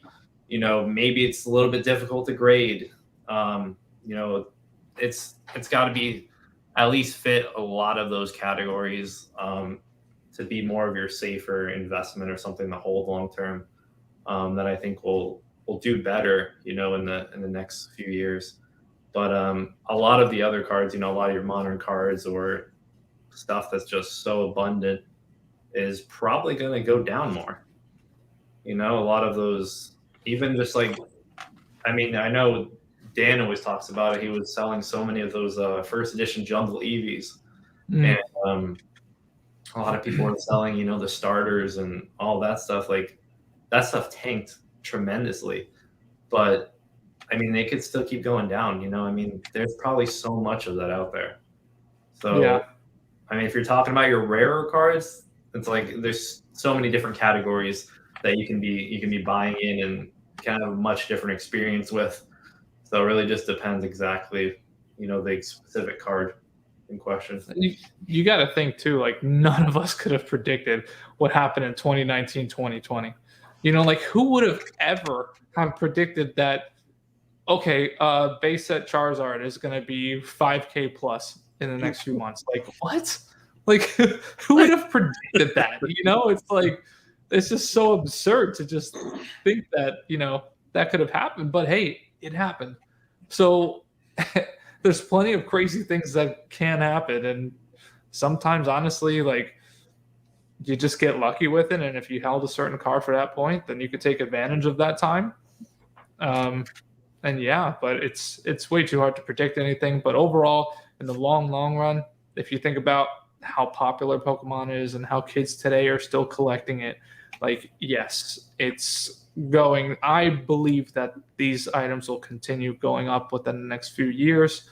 It was nice after the Pokemon Go happened, the boom that happened with Pokemon Go. We had a couple of years with like, it went down from Pokemon Go, but then it was like pretty stagnant, and it was a slow rise, but it was nice because you were able to buy a card, and if you wanted to, like, say if you wanted to buy a card, grade it, and then sell it, you knew what that card, you pretty much knew what that card was going to be worth in the next like few months or month when you would get it back, and you could count on it being worth maybe even a little bit more than you thought, and that was nice because it was a pretty safe business model at that time. And it's, it's just different now today. It's just, we don't know what's going to happen in the future, but there wasn't nearly as much panic as we had, a year ago. No. But it was crazy too, because like you didn't know who you were going to grade the card with, how expensive it was going to be to grade, and like it was just, I don't know. It was just, you had to take advantage of it as much as you could. And it was kind of like, I think everybody knew that wasn't going to last. And it was just like a panic, all around, where it was either people are going to panic because they have to buy it or panic because they have to sell it. So we saw a lot of that back and forth. But like, we spoke about this in the Patreon too, kind of like the long-term outlook on Pokemon. And the point that I brought up, that I heard other people bring up too, is like, about sports cards and just how expensive sports cards and that hobby is. And I was watching, they had a video from a PWCC, and they kind of just went into details about all the sports cards and like just how much they are, and like the auctions that are going down. And like, if you ever go on PWCC and just look at like the sports cards auction, like it'll blow your mind just how expensive these things are. And I truly think for Pokemon, there is a good chance that it could become that. But again, like, we're not going to be seeing that on our, first edition Jungle Eevees. Like, we're going to be seeing that on those much more rarer, scarcer, harder to get cards. But yeah, it's really interesting to see what happens with that. Yeah. And also, you have to think about too, how much more people are in the hobby now versus even back right before Pokemon Go, or even during Pokemon Go. I remember being on Instagram and everything, and it was nowhere near what it is today with how many people are on Instagram and involved in that community. So there's just so much more people now in the hobby, and that's very important too, is how much people do you have involved in the hobby, and their age demographic too, and which also is going to tell you, how much they can afford too. If you're in a hobby where it's just like a low age demographic, and it's like young teens or something like that, where you don't really make much money at all, obviously the prices for all these items are going to reflect that. And it's generally not going to be expensive. But the older that, go ahead. That's a good example that you're bringing up, because I'm friends with Dave on Instagram, Bugcatcher Dave, and he's an older one in the hobby. I think he's in his early 30s, and I mean, he has really valuable cards. I mean, he was selling a PSA 10 Trophy Kangaskhan. He has the whole plate promo set, PSA 10, and he's trying to sell these cards, and they're not as liquid as he thought they would be, and he's having trouble, moving them, and he wants to put into crypto and just kind of sell out of the Pokemon thing. And it's just like, it's kind of hard to say that. And like we were talking about too, like, we're just like, well, what are prices? It's just like, it's hard to determine like what is a market price, because is a market price something that you list and it just sells automatically, or is it something that takes 6 months to sell, or is it something like more in that middle ground where maybe it takes a couple weeks to sell, and you find something. But when you're talking about these deals that are 80,000, 200,000, it's not like, most of the time it's not like, oh, money sent, like, oh yeah, sure, let me purchase it. Like, that's a big deal, for a lot of people. Like, that's almost a home, in some cases. Like, spending low six figures is pretty expensive, and I think as the hobby continues to grow and mature, and we get people that are into their 40s and 50s, it's going to be a lot easier to make a six-figure deal, where right now it's hard. A lot of people are in their 20s and 30s, like, who just has six figures sitting in their account, like, yeah, let me buy this card right now. I think that's a problem that a lot of people are having, especially in the higher end stuff. Like, yeah, this stuff may be worth that, but it's going to take a long time to sell. That kind of thing. Like, you have to do like a payment plan and like all this stuff. And like, it's just, nobody wants to deal with that. They just want the money sent, like Dan over there, 3-second crypto is what they want. So it's interesting though. Yeah.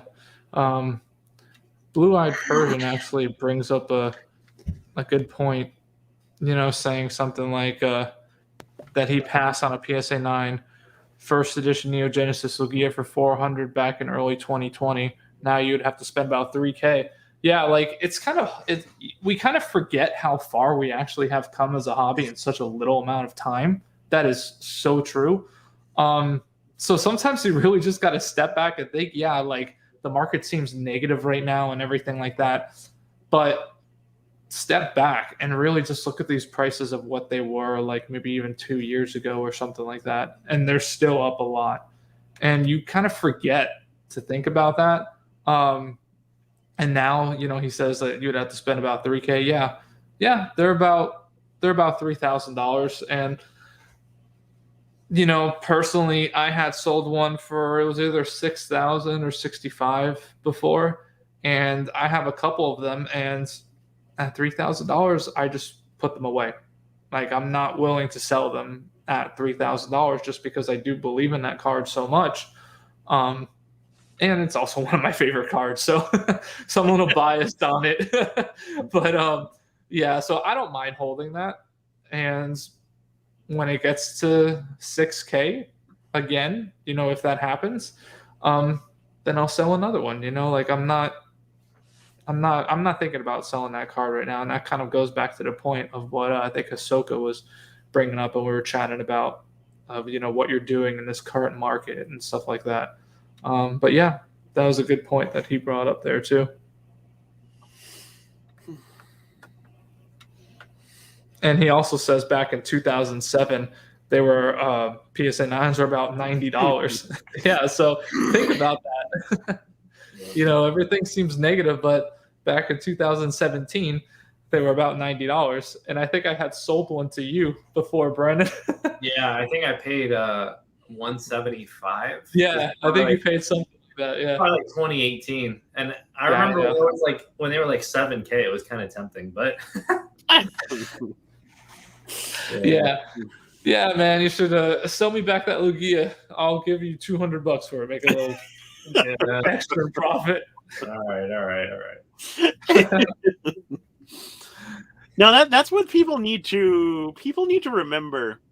You got to look at the big picture when you're talking about how the market's crashing and all that.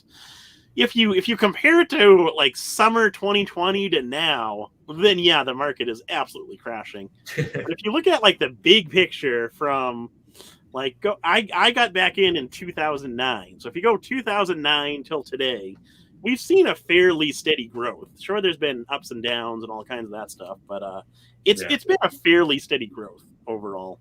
I think the 2020, like early 2021 boom was just so big that like, it was drastic. I mean, a lot of things have halved, since, even more so, and it was just kind of like, I don't know if I would say, I mean, definitely since I've been in the hobby. So since like, I think I got in right at the beginning of 2018, end of 2017.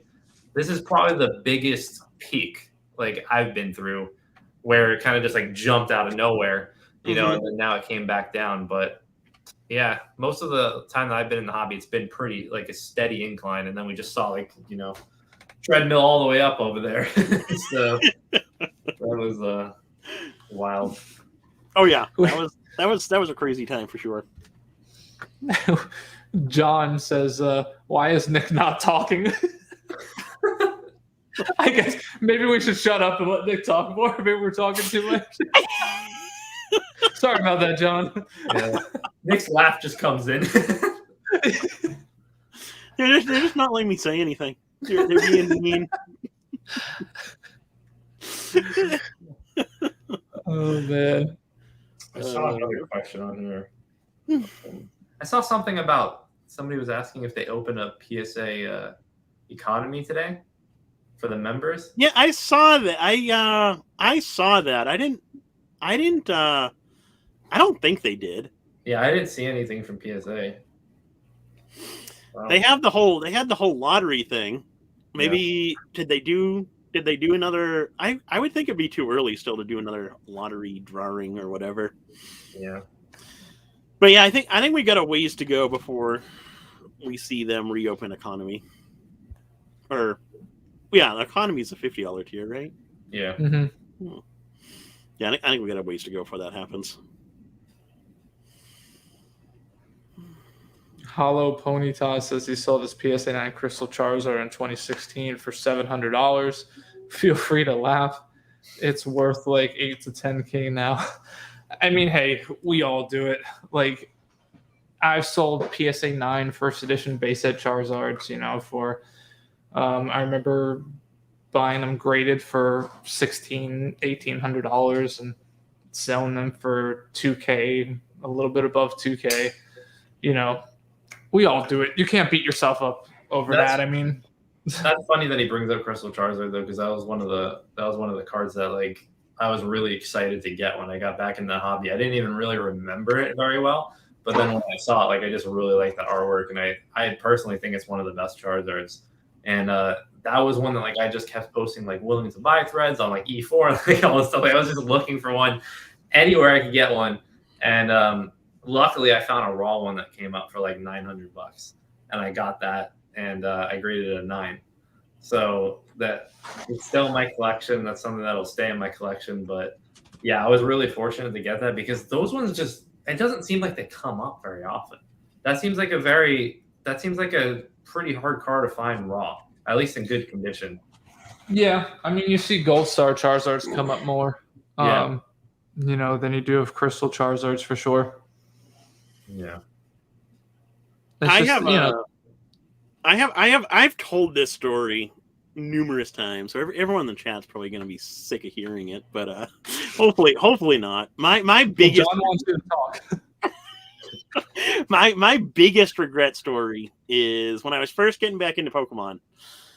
I started off with the unlimited base, then I found out about shadowless base, and this is a couple years back into Pokemon, and so like 2010, 2011, somewhere in there. And I wasn't really a collector back then. I was more so just strictly business, buy a collection, sell it, buy the next collection, so on and so forth. But I decided I did want to collect something, and so I decided to collect the PSA 10 Shadowless base holo set.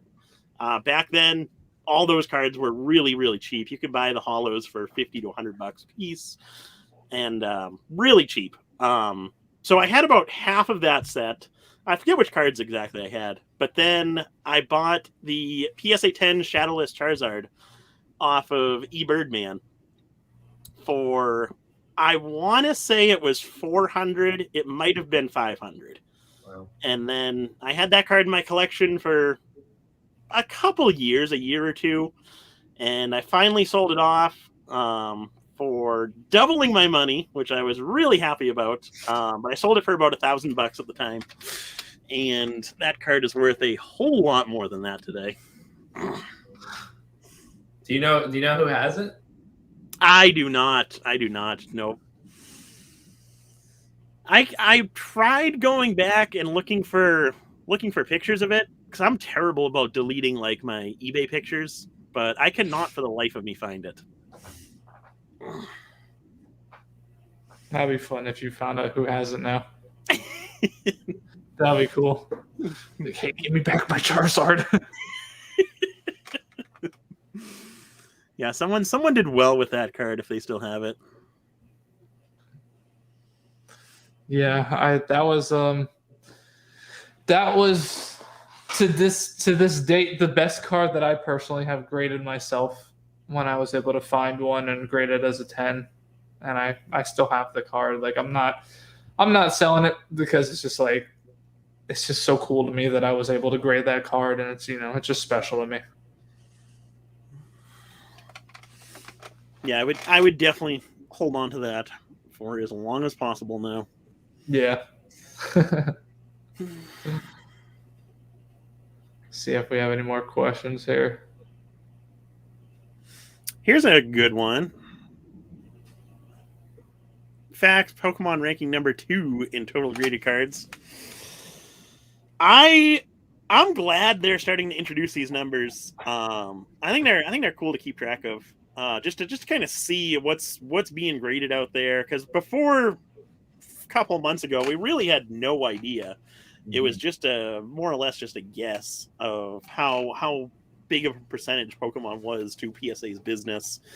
And the numbers that we're seeing over the past couple months have been pretty staggering, in my opinion. I never realized Pokemon was as large of a portion of PSA's business as it actually is. Yeah, I think that's a really good sign for the health of the hobby. I don't think anybody did, and I think it's it could be positive or it could be scary, depending upon which way you look at it.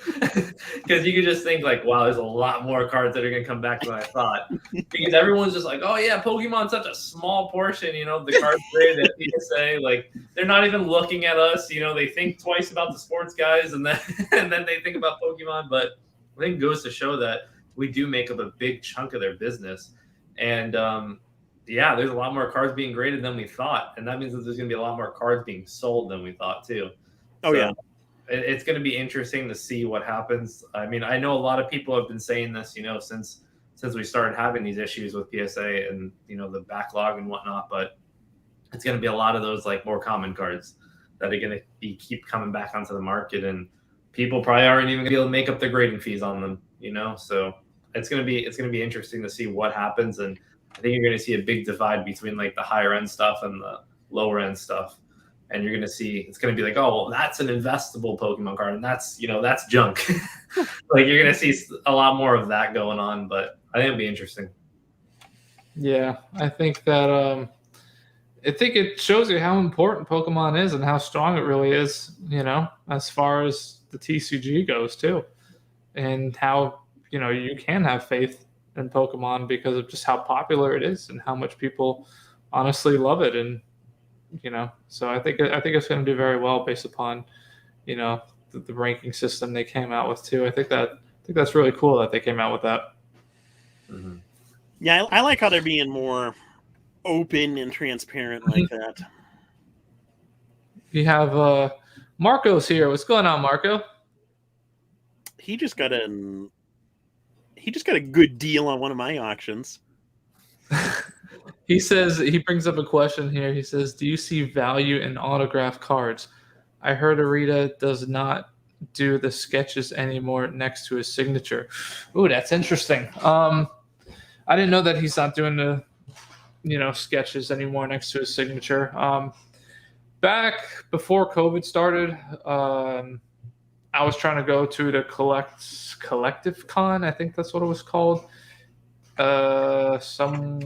Somewhere in Florida. I don't remember where exactly in Florida it was. I had my tickets and everything. And then he canceled because of COVID and I didn't go. I lost my money on the tickets for that show. And then Collective Con was coming back again in like March or something like that of this year. And they were saying that Arita was going to be possibly coming, but then recently they just announced he's not going to be coming. So I'm like, thank God I didn't buy any tickets. But I was hoping, you know, to go and get some card signs, because whether you like it or not, signatures do add a lot of value to these cards. It adds quite a lot of value, honestly. Even just a Rita signature. I was looking it up the other day on eBay of like a Rita sold signed cards and everything like that. And it adds quite a premium, you know. So if you're able to like go there and get a signature on, you know, on one of your cards from him and everything like that, like, you know, it's going to add quite a premium to your card. And I can't imagine how much like a Sigamori signature or something like that would add to a card, being that he doesn't sign anything. Yeah, I think we might be a little spoiled with Arita signatures, you know, being that he's still relatively young, and, you know, it's sad to say, but eventually when, you know, these artists pass away, you know, you're going to see value in that signature, being that they can't sign cards anymore, or for some reason, if they decide they don't want to sign cards anymore, you know, you're going to see that affect the price in those cards too. Yeah. How do you guys feel about them though in your collections? Like, would you pay up for them? Definitely not. I think it's cool if you yourself go to get a card signed. I think that's really cool. But to just buy a random signed card from someone else, I don't see the draw in that. I wouldn't pay anywhere close to what these cards are actually going for. So Nick, if it was like a card you wanted, like say it was like a no damage Ninetales, would you pay more money for a signed no damage Ninetales, like PSA 8 versus, you know, a PSA 8 that wasn't signed? I would there would be a slight premium to that. It wouldn't be much of a premium though. Okay. I might have used like a bad example because you have so many no damage Ninetales that like you would probably want that because it's a little different. It kind of adds to the collection, you know. I could see you paying a premium because of that. Yeah, exactly. But no, overall, I wouldn't pay much of a premium at all. Yeah, I feel the same way. I think it. Okay, I wouldn't want it signed on the card. If it was signed on the card, I would actually pay less for it. And if it was on the case though, I might be like, yeah, I'll pay a slight premium maybe, like if that was something that I wanted. But I'm like not even interested if it's on the card personally.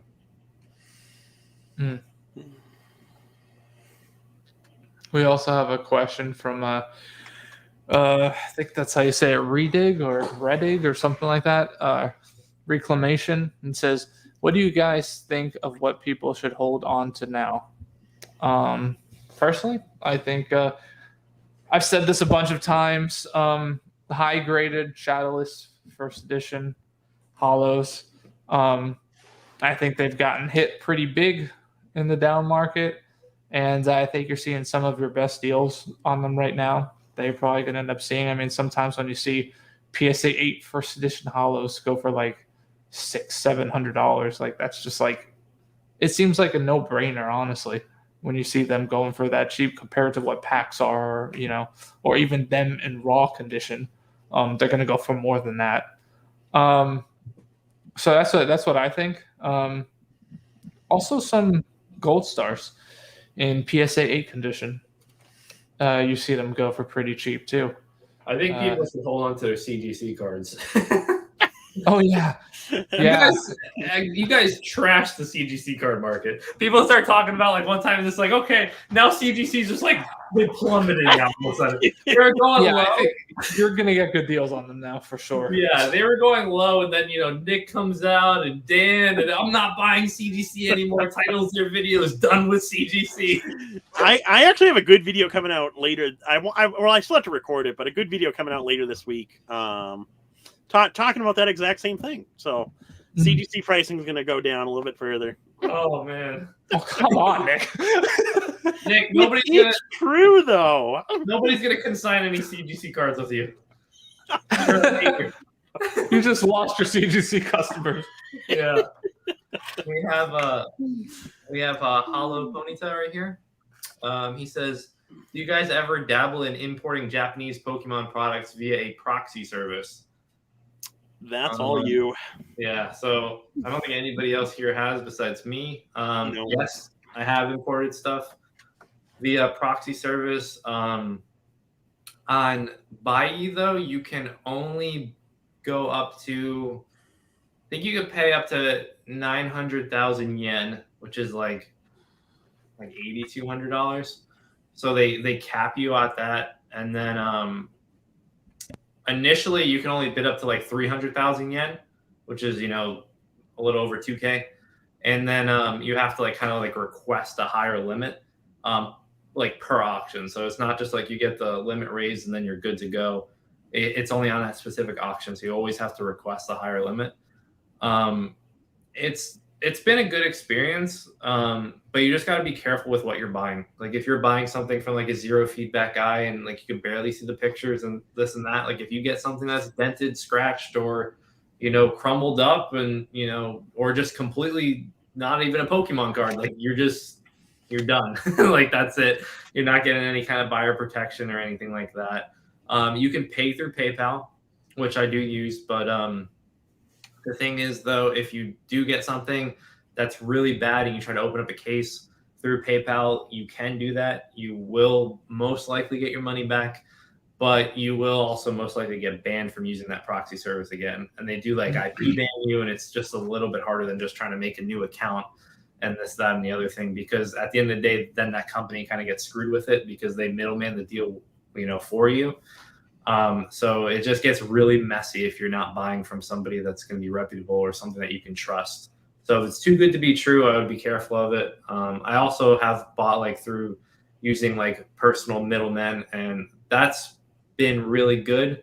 as well, but it's kind of the same situation. If you kind of get something that wasn't as described and then they get it and they send you a picture of what they got, it's like you really just have to accept it because there's not much that they can even do either. As far as like sending it back, it works a lot differently. But thankfully, you know, Japanese people and the market seems to be a lot more honest and overall than, you know, people trying to get one over on you over here. and a lot less scammers and whatnot. I'm not saying they're not out there, but it just seems that you do get usually a better experience.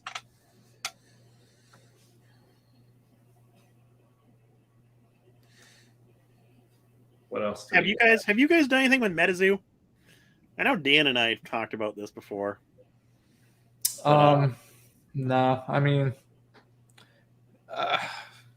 is it worth a speculative bet? Probably. I mean, obviously the people that got into it early made a ton of money.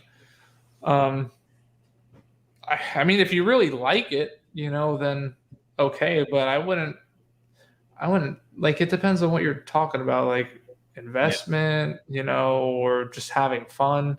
I view it as something more for having fun. Mm-hmm.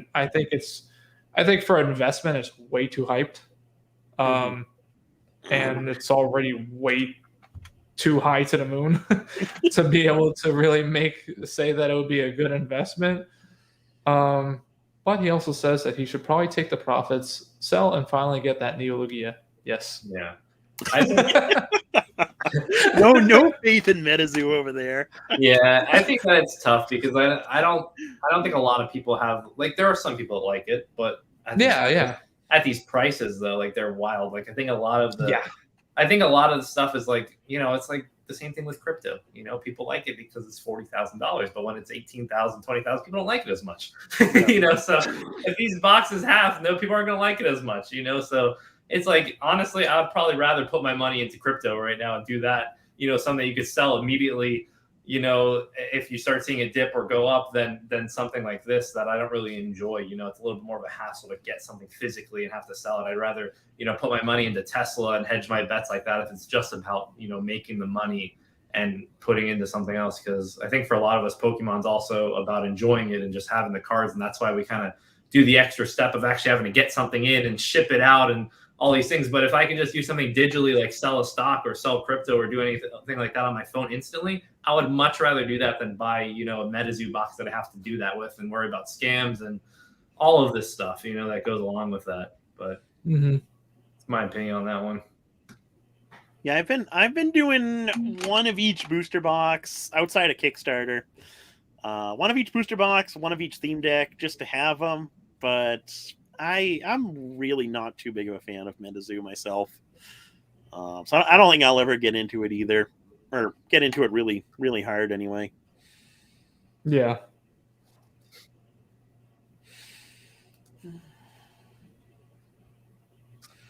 I think this is good for some more questions. Yeah, go ahead. Swami had a CGC question. Yeah. Could talk more about CGC. Finding a place in the modern market, the modern PSA 10s would need to explode for people to move to CGC 10s, but it could add scarcity to modern. They might be too hard, though. If you're talking about people collecting CGC modern 10s, I think that would be near impossible. I've sent in so many modern cards, basically opened the pack, put it in a sleeve, sent it off to CGC, and I've gotten 110 on an English modern card. The rest have come back 9.5s, a lot of 9s, but mainly 9s and 9.5s with modern. So I think CGC 10s are just impossible to collect. Like just do a collection of CGC 10s as like a collection. Those cards are just so few and far between. Yeah. I think CGC 10s is like kind of like a weird collection too, because some people are going to be like, if they're getting to that level where like they're that picky and they're only collecting CGC 10s, then they're going to be like, well, this is a pristine 10 versus, you know, what do they call the other one? Gem Mint 10. Perfect 10. Perfect 10 versus pristine 10. Like all the subs are 10, you know, so it's going to be a little bit different. They're like, oh, well, I got to collect, you know, the 10s all around. Like, I don't know. You're nitpicking a little too much, I think, at that point. And yeah, I think they're just going to be too difficult to get to. I mean, I haven't. We don't submit any. I don't submit any like modern cards, but the cards that I did send to CGC, I sent a lot of like EX era cards. I've never gotten anything over a CGC 9, and most of the cards have been like 8.5s. Yeah. Yep. So they give a lot of 8.5s. CGC loves their 8.5s. Yeah, CGC is going to be an 8.5 collection. I think it's just. I just wish they would have. I don't know. They wish they would have given more.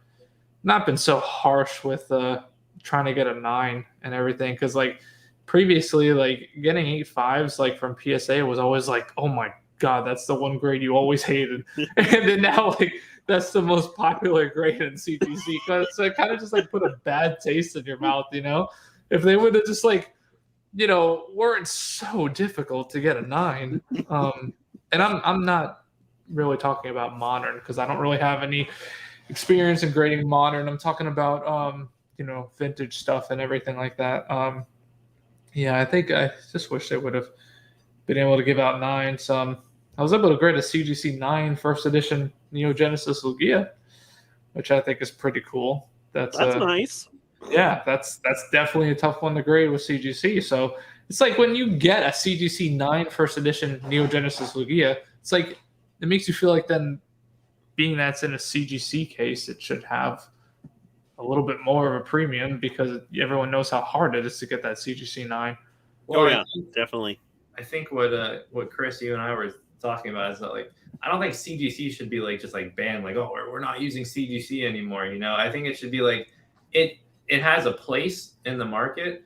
And what we were saying, like if you have a card with like a slight indent or a pinhole or something that's like just like a slight imperfection, right? Where like PSA will just see that and they're super critical on that. They'll be like, okay, PSA 6, PSA 7. Where you put that into a CGC, they take all of it into consideration and they give your surface an 8.5 because of that. And it's a lot more reasonable than to send that card to CGC. And you're going to get more value out of that, you know, whether that gets a CGC 8.5 than, you know, a PSA 6.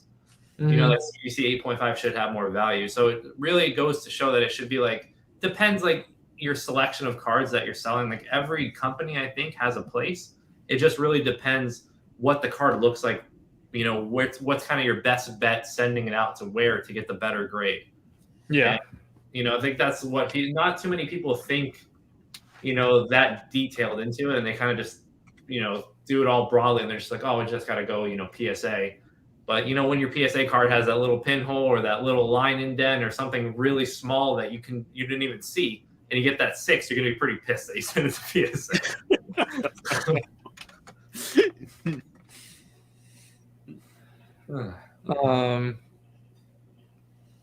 I see.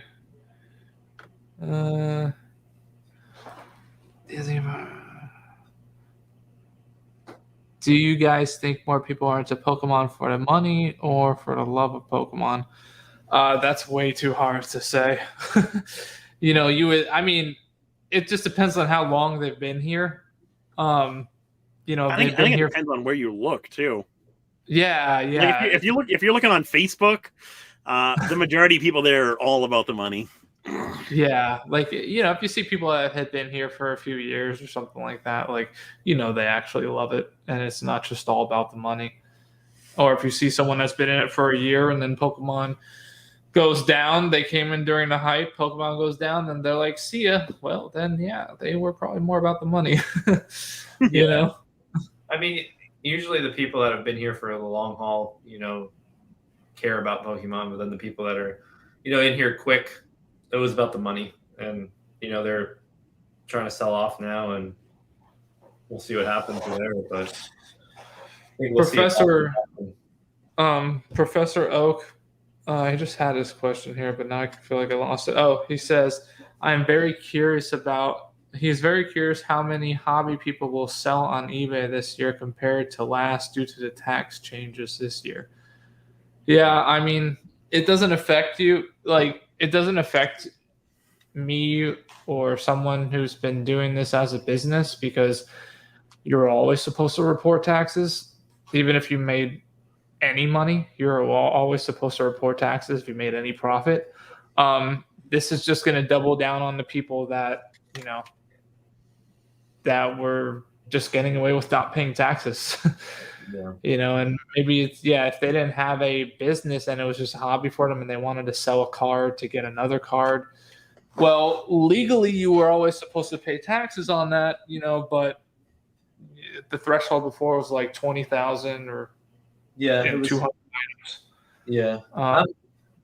I'm happy about it though, that they've implemented that. I think it's good. I think it puts us into, you know, more of a fair playing ground. And I think that the downside is though, like if you want to buy something nowadays and like you're trying to like source something to sell, it's going to be kind of annoying because they're going to be like, oh, well, like I only want friends and family, you know, send me $10,000 friends and family. You're just like, you know, I'm not doing that. And just, it might be a lot more difficult for trying to purchase things from people, you know, and, you know, from Facebook, from Instagram, from these other marketplaces that, you know, aren't going to be using those goods and service transactions now because they know they're going to get taxed on it.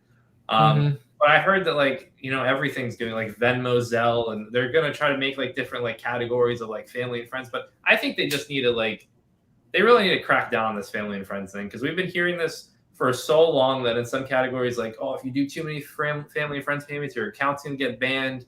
And then there's some side of it just like, oh, like you can send family and friends and like be fine. Like it's very like hit or miss. And I think for a lot of people, especially businesses that use it frequently, PayPal frequently, it's like it's not worth the risk trying to do any family and friends. Like rather just do like a bank wire transfer or like a Zelle payment or something like that. But all this like family and friends nonsense, like it's just like it's too much going around, and like PayPal either needs to step in on it or, you know, just lower their fees on their goods and service transaction because the increase is not working. But all of that's just going to be interesting this year. See what happens with that. I think we'll definitely see more people sending cards to consignment people who do consignments. I think eBay consignments are going to be really big this year. Z and G and Rusty, you'll both see. I think they'll both see a good uptick in consignments. Yeah, and then me too. If anyone wants to consign through me. How does that work, Nick? Like, how do you then pay out the consigning? I gotta look into that again this year because right now I'm doing friends and family. I'll do friends and family through PayPal. I'll do Venmo, Cash App. That's what my rant was just about. It's like, shut up, Brennan. Yeah, depending upon the method that you send it, like they might still get taxed, and you're going to have to report on your taxes that you paid these people, these individuals, you know, their money. So because otherwise you're going to get taxed, and like that could possibly, I'm not really sure exactly how it's going to work, but fall then onto them. You know, when you basically say I'm exempt from this because no, like I'm just got this commission, and then they're going to be like, okay, well, where do we get our taxes from? I don't know how all that's going to correlate, but that's true. There's only so long you can run from Uncle Sam for. It's true, man. It's true. I do think that $600 limit was a little excessive, though. Yeah. To go from 20,000 down to 600, that was. Haven't you had it though? You've had it in Massachusetts for a long time. Oh, Mass has had it since like 2016. Yeah. Yeah. Mass was the first state to implement it. Yeah. Yeah, it's rough.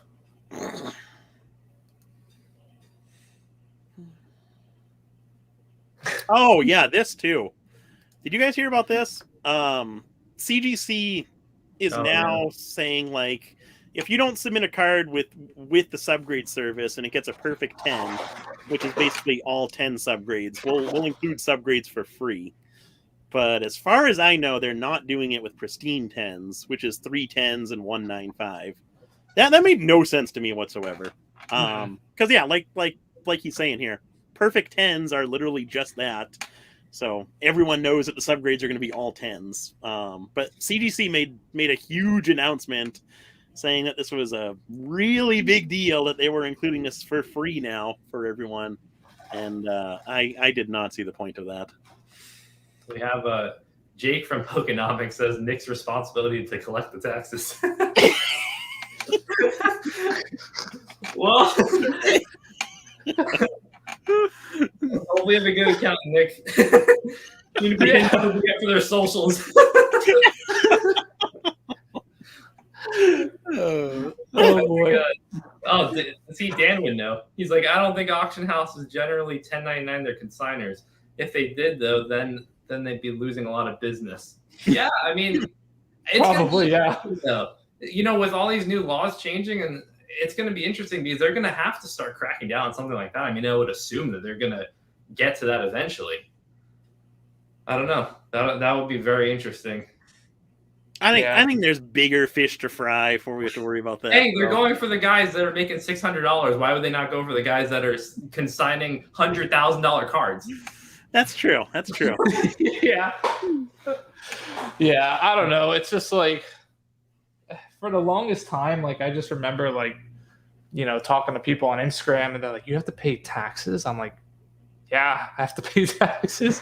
You know, it just, for me, it's just like, it's just a process of like, honestly, guys, the real world is cold. and it just happens when you grow up, man, you got to pay taxes. Like if you're going to be around for a long time, you know, and if you have a business and you didn't pay taxes, but you plan on being around for a long time, you're going to have to pay taxes. Like you're just going to have to bite the bullet. You know, it's just about doing things legitimately. And it sucks, but like, you know, you. And I get a little disclaimer: we're not financial advisors. Consultants. Yeah, we're not financial advisors. It'll be interesting. Talk to Dan. This is the first year. I'll talk to Dan. Yeah. Nick, this is the first year you did the consignment, so it'll be interesting how that works for your taxes and everything too when you talk to your accountant. It's not, you don't have to like list I bought it. It's like any other resale purchase. It just goes into one big, so like say I forget the exact number, but it was like $50,000 worth of payouts for consignments. That's just one big deduction. Yeah. So I mean, you know, we'll know if like next live you're trying to stream us from a jail cell or something like that. I mean, we'll know what happened. It's okay. Just ask Dan what you should do. I'll ask my my CPA Dan over there. Like, did you transfer the USD coin? Oh boy, we have too much fun with this.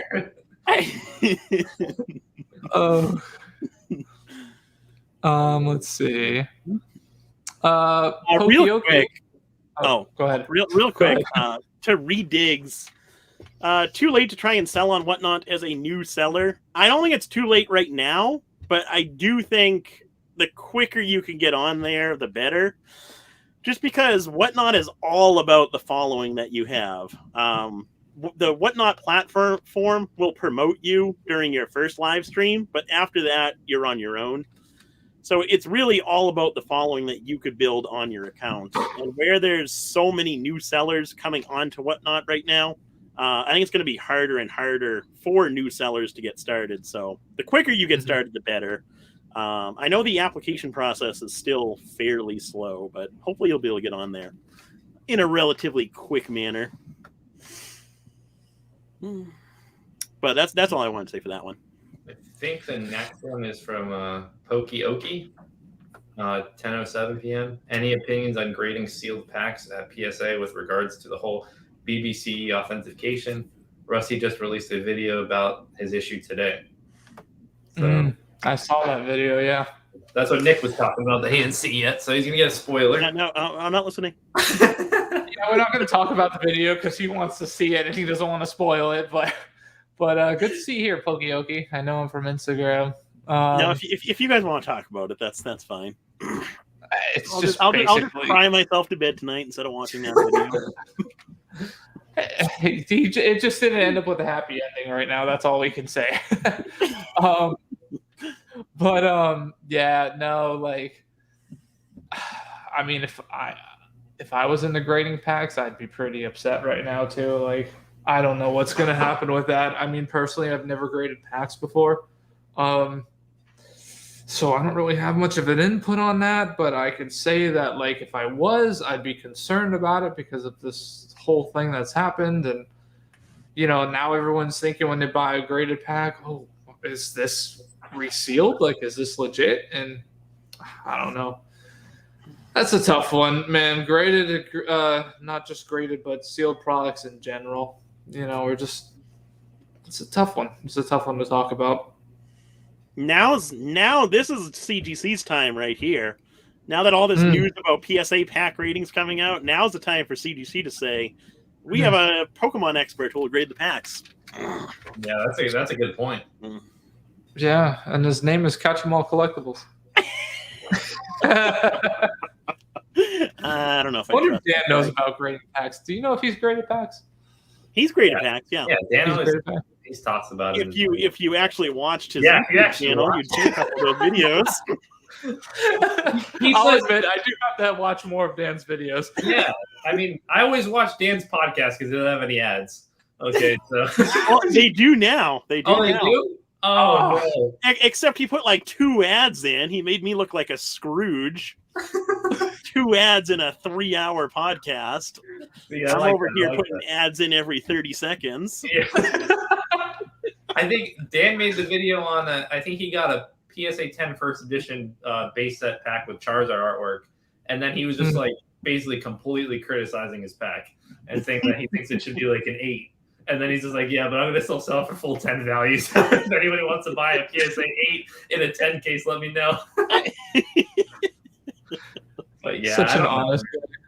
How they grade packs is kind of crazy. Like I don't understand either. Like I've watched a lot of the videos from Dan and from D and just all that stuff. Like a lot of times the 8s look better than the 9s and the it just and the 10s look worse than 8s. So yeah, I don't know how to grade packs.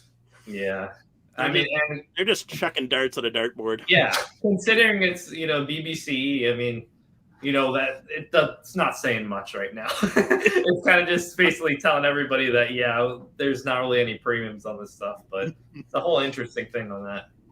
Yeah. It'll be interesting to see what happens to the graded pack market. Yeah, I mean, I think that it should go down because it's who knows. Didn't he admit like grading some fake packs before? He's just like, oh, I think some of them could have slipped through. Like I think he kind of said it as just like, yeah, it's a possibility that I did that. I think that might have been in the emails. Yeah, he's just like, yeah, I'm sure that happened. Yeah, I don't know. It's just not looking good for that guy. No. The best part was his. I know. Like the video is all edited and put together, and they weren't in the room for like a total of 5 minutes. But the best part is Steve explaining like the authentication process, and then the second afterwards they open the case and it's fake. I thought that was so funny. Oh god, that guy must have been a nervous wreck. Oh, I'm sure. Oh man, we have Professor Oak over here. He calls me out. He says, "Do you feel confident buying sealed? I bought an ETB from Nick. Well, that was definitely a scam. 2 months back. Didn't consider for a second it could be fake. You gotta watch Nick stuff. I mean, come on." But I feel the market may be a little nervous since Logan Paul now. Yeah, I mean, I agree. I would definitely double check Nick's stuff for sure. Oh yeah, triple check. Yeah, I don't know. Nick's got that. He's been resealing for years. And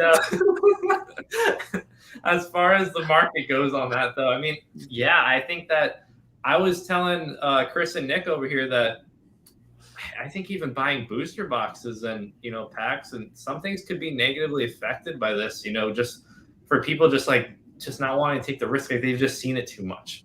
We saw with the Dumb Money TV on the first edition box. We've seen it, with this case, and we've seen it with a few other things too, like PokeRev opened up some fake boxes before, and a few other streams, where it doesn't happen a lot, but in those instances where it does happen, it is worrisome, especially like the more money you're going to spend, the more you're going to be worried about that. I mean, usually if you're buying, a newer ETB or something, you're not going to have those issues, but once you start buying stuff that's in the 5 figures, higher 5 figures, you're going to be definitely a lot more concerned. And that's where things get hairy. And like, for me personally, I bought booster boxes in the past, but it's not really something I'd be interested in touching anymore at this point.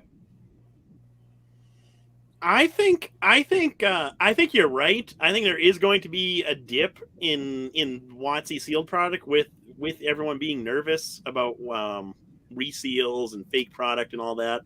But I think it's going to be a short-term dip. I think now, if you're comfortable, I think now would be a good time to buy that type of stuff.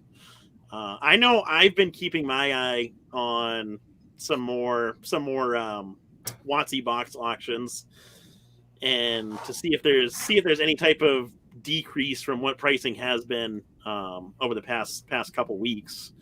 But if pricing does dip, which it really hasn't right now, but if pricing does dip a little bit further, I think now would be a good time to buy boxes and stuff like that, because I don't think this fear will last for the long term. Yeah. And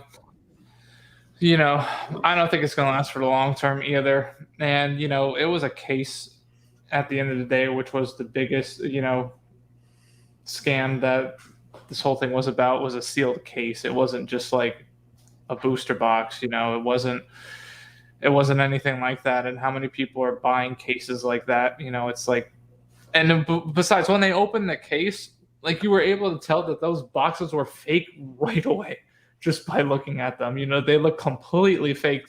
From anyone that knows first edition base set boxes, that has just like done some eBay searches, like, that those looked fake. And it's just, you just have to know what to look for.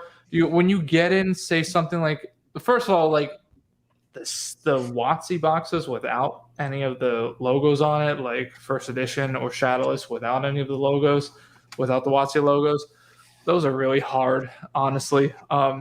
Personally, I wouldn't be touching the ones with the clear wrap. I think you have less of a chance of being scammed, definitely less of a chance of being scammed with the ones with the logos, though we have seen it before. There's still definitely less of a chance to get those right. There's a guy that produces the wrapper that's in the UK, and unfortunately it's a terrible thing. And but you got to look at it when you get in a box. You got to weigh the box. You got to look at the box. You got to see if like there's certain marks on the box. Like if there's like a hole in the box, or like a strong indent in the box or something like that, does that match up like with the plastic? Like, can you move the plastic around and see that same mark on that plastic that's right above that mark on the box? Also, like, try to take a black light to the box too. Sometimes that would show like glue residue around the seals. If it would have been resealed, it could show that. It's just having experience with boxes. The more experience you have with boxes, the better you'll be able to be at it. But I think it's just all about, taking precaution and really know what you're looking for, because some of these fakes are really easy to spot, and then some of them are hard to spot, but those are pretty rare, I think, that are hard to spot. But that's my take on it. We have Nathan over here that says Nick weighs his packs. I mean, we already know that. He's weighing those celebration packs, keeping all the heavies over there for himself. We have what is it, Prolific, I think. Do you think Pop 4 Unlimited PSA 10 Neo Hollows are good buys? Can get a Slow King for 10K. I don't think so. Oh, I don't know. That's kind of what we're talking about with cards being liquid and not liquid. Exactly. That's a good point. Yeah. Mm-hmm. Like, that could be a good buy, but it's like, that's a card that's going to sit on the market for a really long time. Like, if you're going to sell, like, you have to find that one guy that really wants that unlimited. You got to find Gem Mint Pokemon. That's on the fly to even pick that up. But it's hard because that's like, not a lot of people would buy that. Not a lot of people would buy that. But yeah, and that one guy, it could be worth $20,000 for it to him. Yeah, it only takes one person. Then at that, it just depends. Like, if you're trying to buy it and thinking about flipping it, like, relatively quickly. I wouldn't count on that at all. If you're buying it for your collection and maybe on down the road you want to sell it, then okay, that changes the scenario completely, I think. Ahsoka making fun of us over here. Went for I know. We would put the shopping cart back, and you're still here. Here we said, Nick, put the shopping cart back. He's a respectful guy there. No, they just don't have any respect for the shopping cart people's jobs. I'm just trying to keep people employed over here. So we have Shovel says condition rarity is not something that turns me on, especially once you dig into it and see some grades that are questionable. That's very true. I mean, there's a lot of cards that are low pop. You know, just like we were just saying about the unlimited 10 Slow King. Like he was saying, it's pop 4. You know, if it is pop 4, like who knows what they look like? You know, I mean, I'm sure pop 4, like hopefully out of the 4, like there's an actually strong copy, but you know, the other 3 could have print lines, and any other day could have gotten a 9, and you're, you know, paying so much more money than a 9. So it just goes to show, you know, I completely agree with that. You know, condition rarity is not something that I go for either. But I think for especially when you're working in set cards, you really do need to add in that condition rarity, because that's what gives most of the set cards values. You know, and you know, there's one thing about the contrast between like a PSA, you know, 8 Charizard first edition versus PSA 10. You know, it's huge, it's massive. You know, if these cards weren't graded, or just let's say a 9, right? 9 versus 10.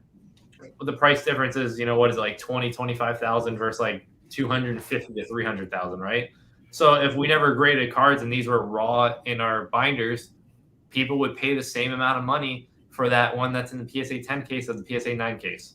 You know, they're not going to turn around and be like, oh, well, there's a little speck right here. You know, if we were back in the binder days, I don't think there would be a premium, you know, or if people definitely wouldn't be like, oh, you know, instead of 20 grand, I'm going to pay you 250,000.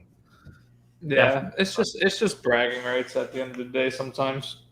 Yeah. Honestly. No, definitely.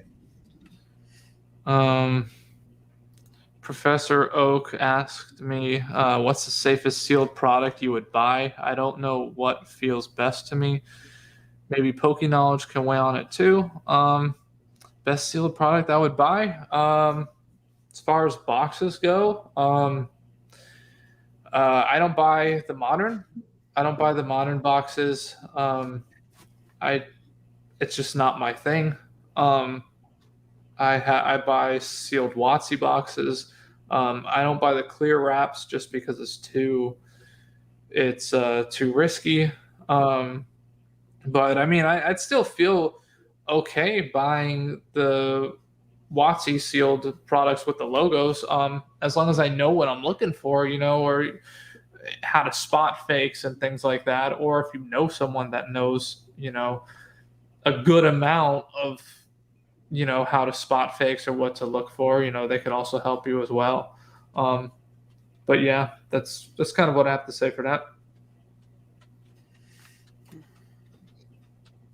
We have isn't Slow King last card that Gem Mint Pokemon needed to finish his WotC PSA 10 collection? I think he got that one. That was the one that he made that video, right? Ampharos is the last one he needs. Yeah. Unlimited, right? Yeah. Yep. Oh, Pokemenace. Thank you, man. Yeah, I think he paid around that 10K price point, so that's why I said now it's probably not a good buy. Yeah. Because the person who wants it the most already has it, so now the price is just going to go down. Mm-hmm. Well, Prolific is saying, what would be the best way to sell it? So he's talking about the Slow King. I already own one. Just leave it on eBay for 20K and see what happens. I've had 10K offers on Insta. Now I feel bad. Maybe we trashed it.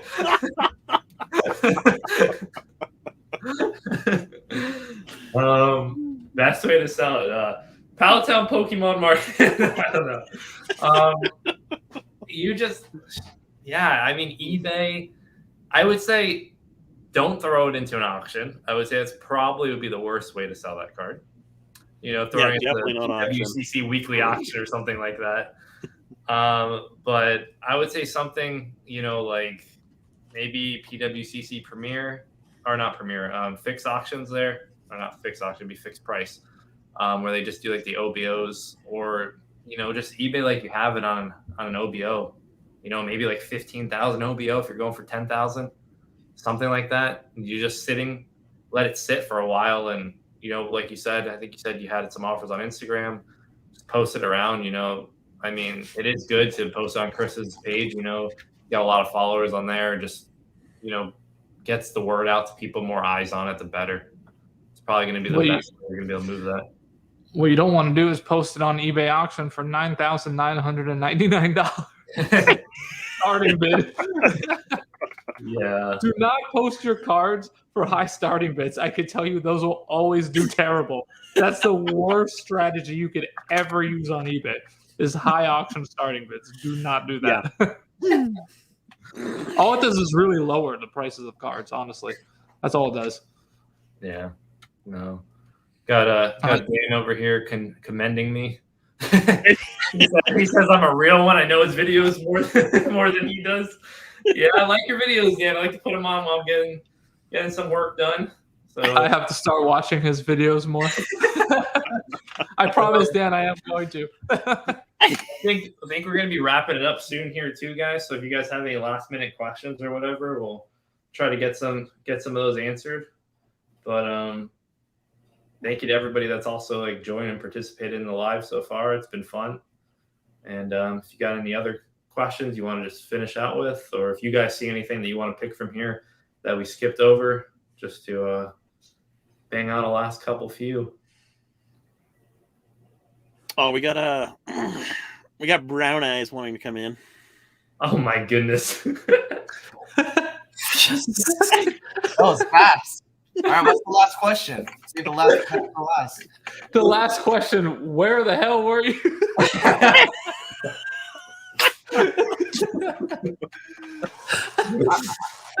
I have a room now. We made a nice thumbnail with your that's logo right, in it you and do. everything. Yeah. You got everything situated with your room? Yeah, the carpet. Oh, I got my carpet reinstalled. Yeah. So I have to take out 50, 100 slabs out of my safe and then put it back in. It was crazy. Yeah. Oh man, well, that's good, man. Yeah. Thank you. Sorry for being late, but I'm here. No, you're only 2.5 hours late. It's okay. Yeah, always about as late as possible. It's all right, It's man. Next only time, 2.5 hours late. All right, Brett. All right, David. So basically, the only question the chat really wants to know is if you put away your shopping cart when you're done using it, or if you leave it in the parking lot. Oh no, here we go. All right, we got one for David. Professor Oak asked. Oh well, actually, he specifically made this out to old school. Oh. but I'll speak for old school. Yeah, his sales going crazy, bro, to the moon. Man, I missed out on his SB on Aquapolis PSA 10.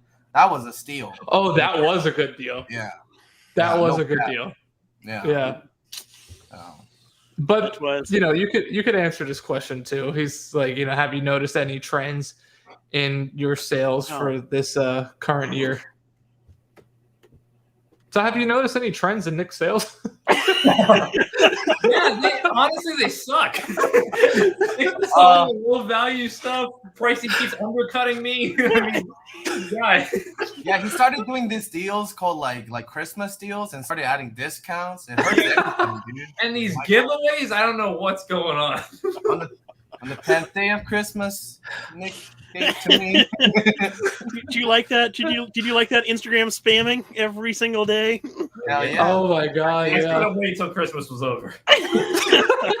Those got so old. Yeah, this is on. This is live? Yeah, we're live. We're live. 52 people watching you.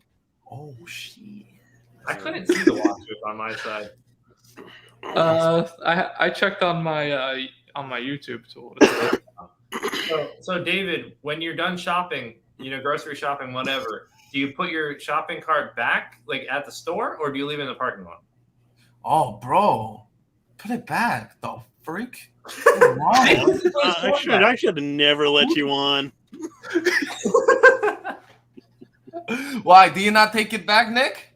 No, I just huck it into someone's car. Dang. Okay. Well, that's all. I just put it back, and then I do it better. I see a guy putting it back, and I give it to him. Here you go. Oh, what a guy! What a guy! There you go. You're keeping people employed too. Good. Oh, see, I can't say anything about that now. We do have here. We have a question here from Blue Eyes Persian. He says, "Think the current market dip also has correlation with many people over leveraging themselves being caught in the Pokemon hype of 2020?" I think certain instances, most definitely, certain people, case by case scenario, absolutely. But I feel like right now it's 2022. I think over the year and a half since the hype, a lot of these people have left. So people who have stayed so far, I feel like are in it for the long run rather than just for the short-term flips that we're used to seeing in 2020. But yeah, I feel like a lot of those short-term players have left. Pokemon. He's leading the charge. And just so everyone has a little knowledge too on David's gone David. already. What? David's gone already. No. Just so everyone has a little knowledge on David and everything. He's BrownEyesYellowDragon on Instagram. He is a member in our Patreon as well. He's part of the Patreon team, and he brings a lot of good information about high-end market cards and trophy cards and how he sources them, or people that he might be able to be selling them for or bought from. So he brings a lot of good knowledge to the group as well that we have going on. Yeah, I'm Mr. Provenance because I'm so involved. Like, Mr. Provenance. Have you heard of Pokey Chloe? That's right. Why didn't you do a live with her? I mean, Scott got 2. Why didn't I do? No, I talked to her. I was like, what kind of content should we make? I was like discussing with her. I was like, should we do like a trade? But then I don't know. Like the UK culture is very blunt and very dry. So I just wanted to like get to know them a little bit rather than to like get her clout. I want it to be like a real relationship rather than like, all right, let's do this thing and then make it sensational. I wanted to actually get to know her and like her husband too. Yeah. But yeah, did he came down with her? Hell yeah, he was there. No, I was always pictured. I would love to see him like in Scott. He's like in Scott's house, like sitting on the other chair. Scott's like, no wonder Scott's so nervous. He's right behind the camera. Looking at Scott like. And Scott's just shaking in his boots. He's like, oh no, Logan goes off the couch. Blue Eyed Persian says, I'm a Brit, but somehow don't feel that offended. No, I really like the British culture. I'm saying it is a great culture. It's very, but yeah, it was fun. I had a we ain't all. Oh, are you, Professor? Are you also? Oh, my bad. This is what happens when David comes on. David, stop insulting people. I generalized. My bad. It was supposed to be a compliment. It was supposed to be a compliment, saying like Americans are too fake. You know what I mean? That's what I was trying to get to. Like, that's right. I'm dissing America now. But oh boy, man. Real quick, with Pokey Chloe. Yeah, I couldn't think of anything. We were in the Tesla together, and we were just talking. And she said like Pat Flynn picked her up. He also picked her up in a Tesla. BrownEyes picked her up. Who picked her up in a Tesla? Scott SM Pratt picked her up in a Tesla. Man. Wait. Oh, I'm surprised Scott picked her up in a Tesla. You're not gonna you haven't heard him mention that in the last like 10 Patreon videos? I'm very modest, but I did buy myself a Tesla. Next video, I'm very modest, but I did buy myself a Basically, if you listen to Scott, I live in a grandma house, I bought a Tesla, and I cut my own hair. That's all you get. That's what he says. Oh, we're gonna call Scott. We're gonna call him Simp Pratt. He's no longer SM Pratt. He is a Simp Pratt. He picked her up from the airport at midnight.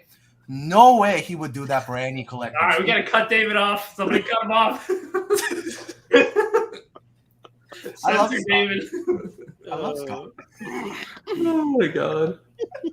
Oh, I see a lot of sheeshes. Is that for me? Sheesh.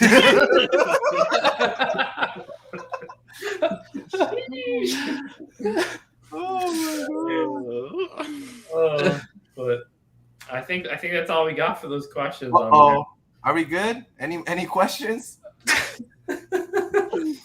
I think 2.5 hours is pretty good. Yeah, that's good. I think we'll cut it here. If anybody enjoyed watching this, though, we do this a little bit more professionally on the Patreon side.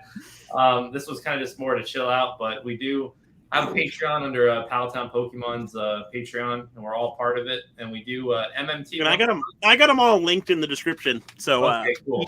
be sure to check it out if you guys are interested. So we do the MMT once a month. That's just pre-recorded. We kind of just go over like what's trends within the market, our sales and purchases, and what we think is like under and overrated at the time. And then we have our lives that we do towards the end of the, or what are we doing them in the beginning of the month now? We're doing our live water, man. I know my voice is like crap. We're doing the lives in the beginning of the month. So we'll have them kind of just like this, but it's on Zoom. So do a Q&A like that. Yeah. Yeah, so if any of you guys ever want to hop on over and join, you can cancel right after. It's okay. But it'll be cool to just have you guys on and chat with. And you guys could join and come on video too and everything like that. So that'd be cool. Yeah. But, yeah, and I linked our Patreon, linked everyone's Instagram, and then PalletTown's YouTube channel. So if you guys haven't already, be sure to give them a follow on Instagram. Although I'm sure you're probably following PalletTown already. Anyone going to Orlando Collecticon? Oh yes, and be sure to come there too. Can't wait. Yeah, I believe everyone in this screen is gonna be there. Mm-hmm. Okay. Are you coming now, David? Yesterday you said you weren't coming. I thought I want to come, but I'm going to Dallas for Leon Hart's event, and then I'm going to Orlando, and then I'm going to Dallas again, and then it's just like, I don't know. I feel like I need to like pace myself a little bit, you know. So I'll think about Orlando. Nostalgic Thrill. He's allowing me to stay with him, so that's my option. All right. Well, thank you guys for hanging out with us. I'm pretty surprised we had a consistent like 40, 50 people in the live stream. That's always impressive. Always excited to see that many people. Yeah, come to Long listening in and hanging out. That's local for me too. Yeah. I'm just reading the comments. Sorry. Oh, you're good. We'll have to do another live again sometime. It was fun. Yes, definitely. That was a good time. But yeah, so you guys have a great rest of your night there, and check out our Instagrams, Patreon. Join for a couple months, but yeah, thanks for hanging out, everyone. Really do appreciate that. Hey, this Patreon's gonna have Poke Chloe on too. I know. Am I thinking, oh my god! All right, cut David off. Cut it. all right. Have a good night, everyone. Bye. See ya.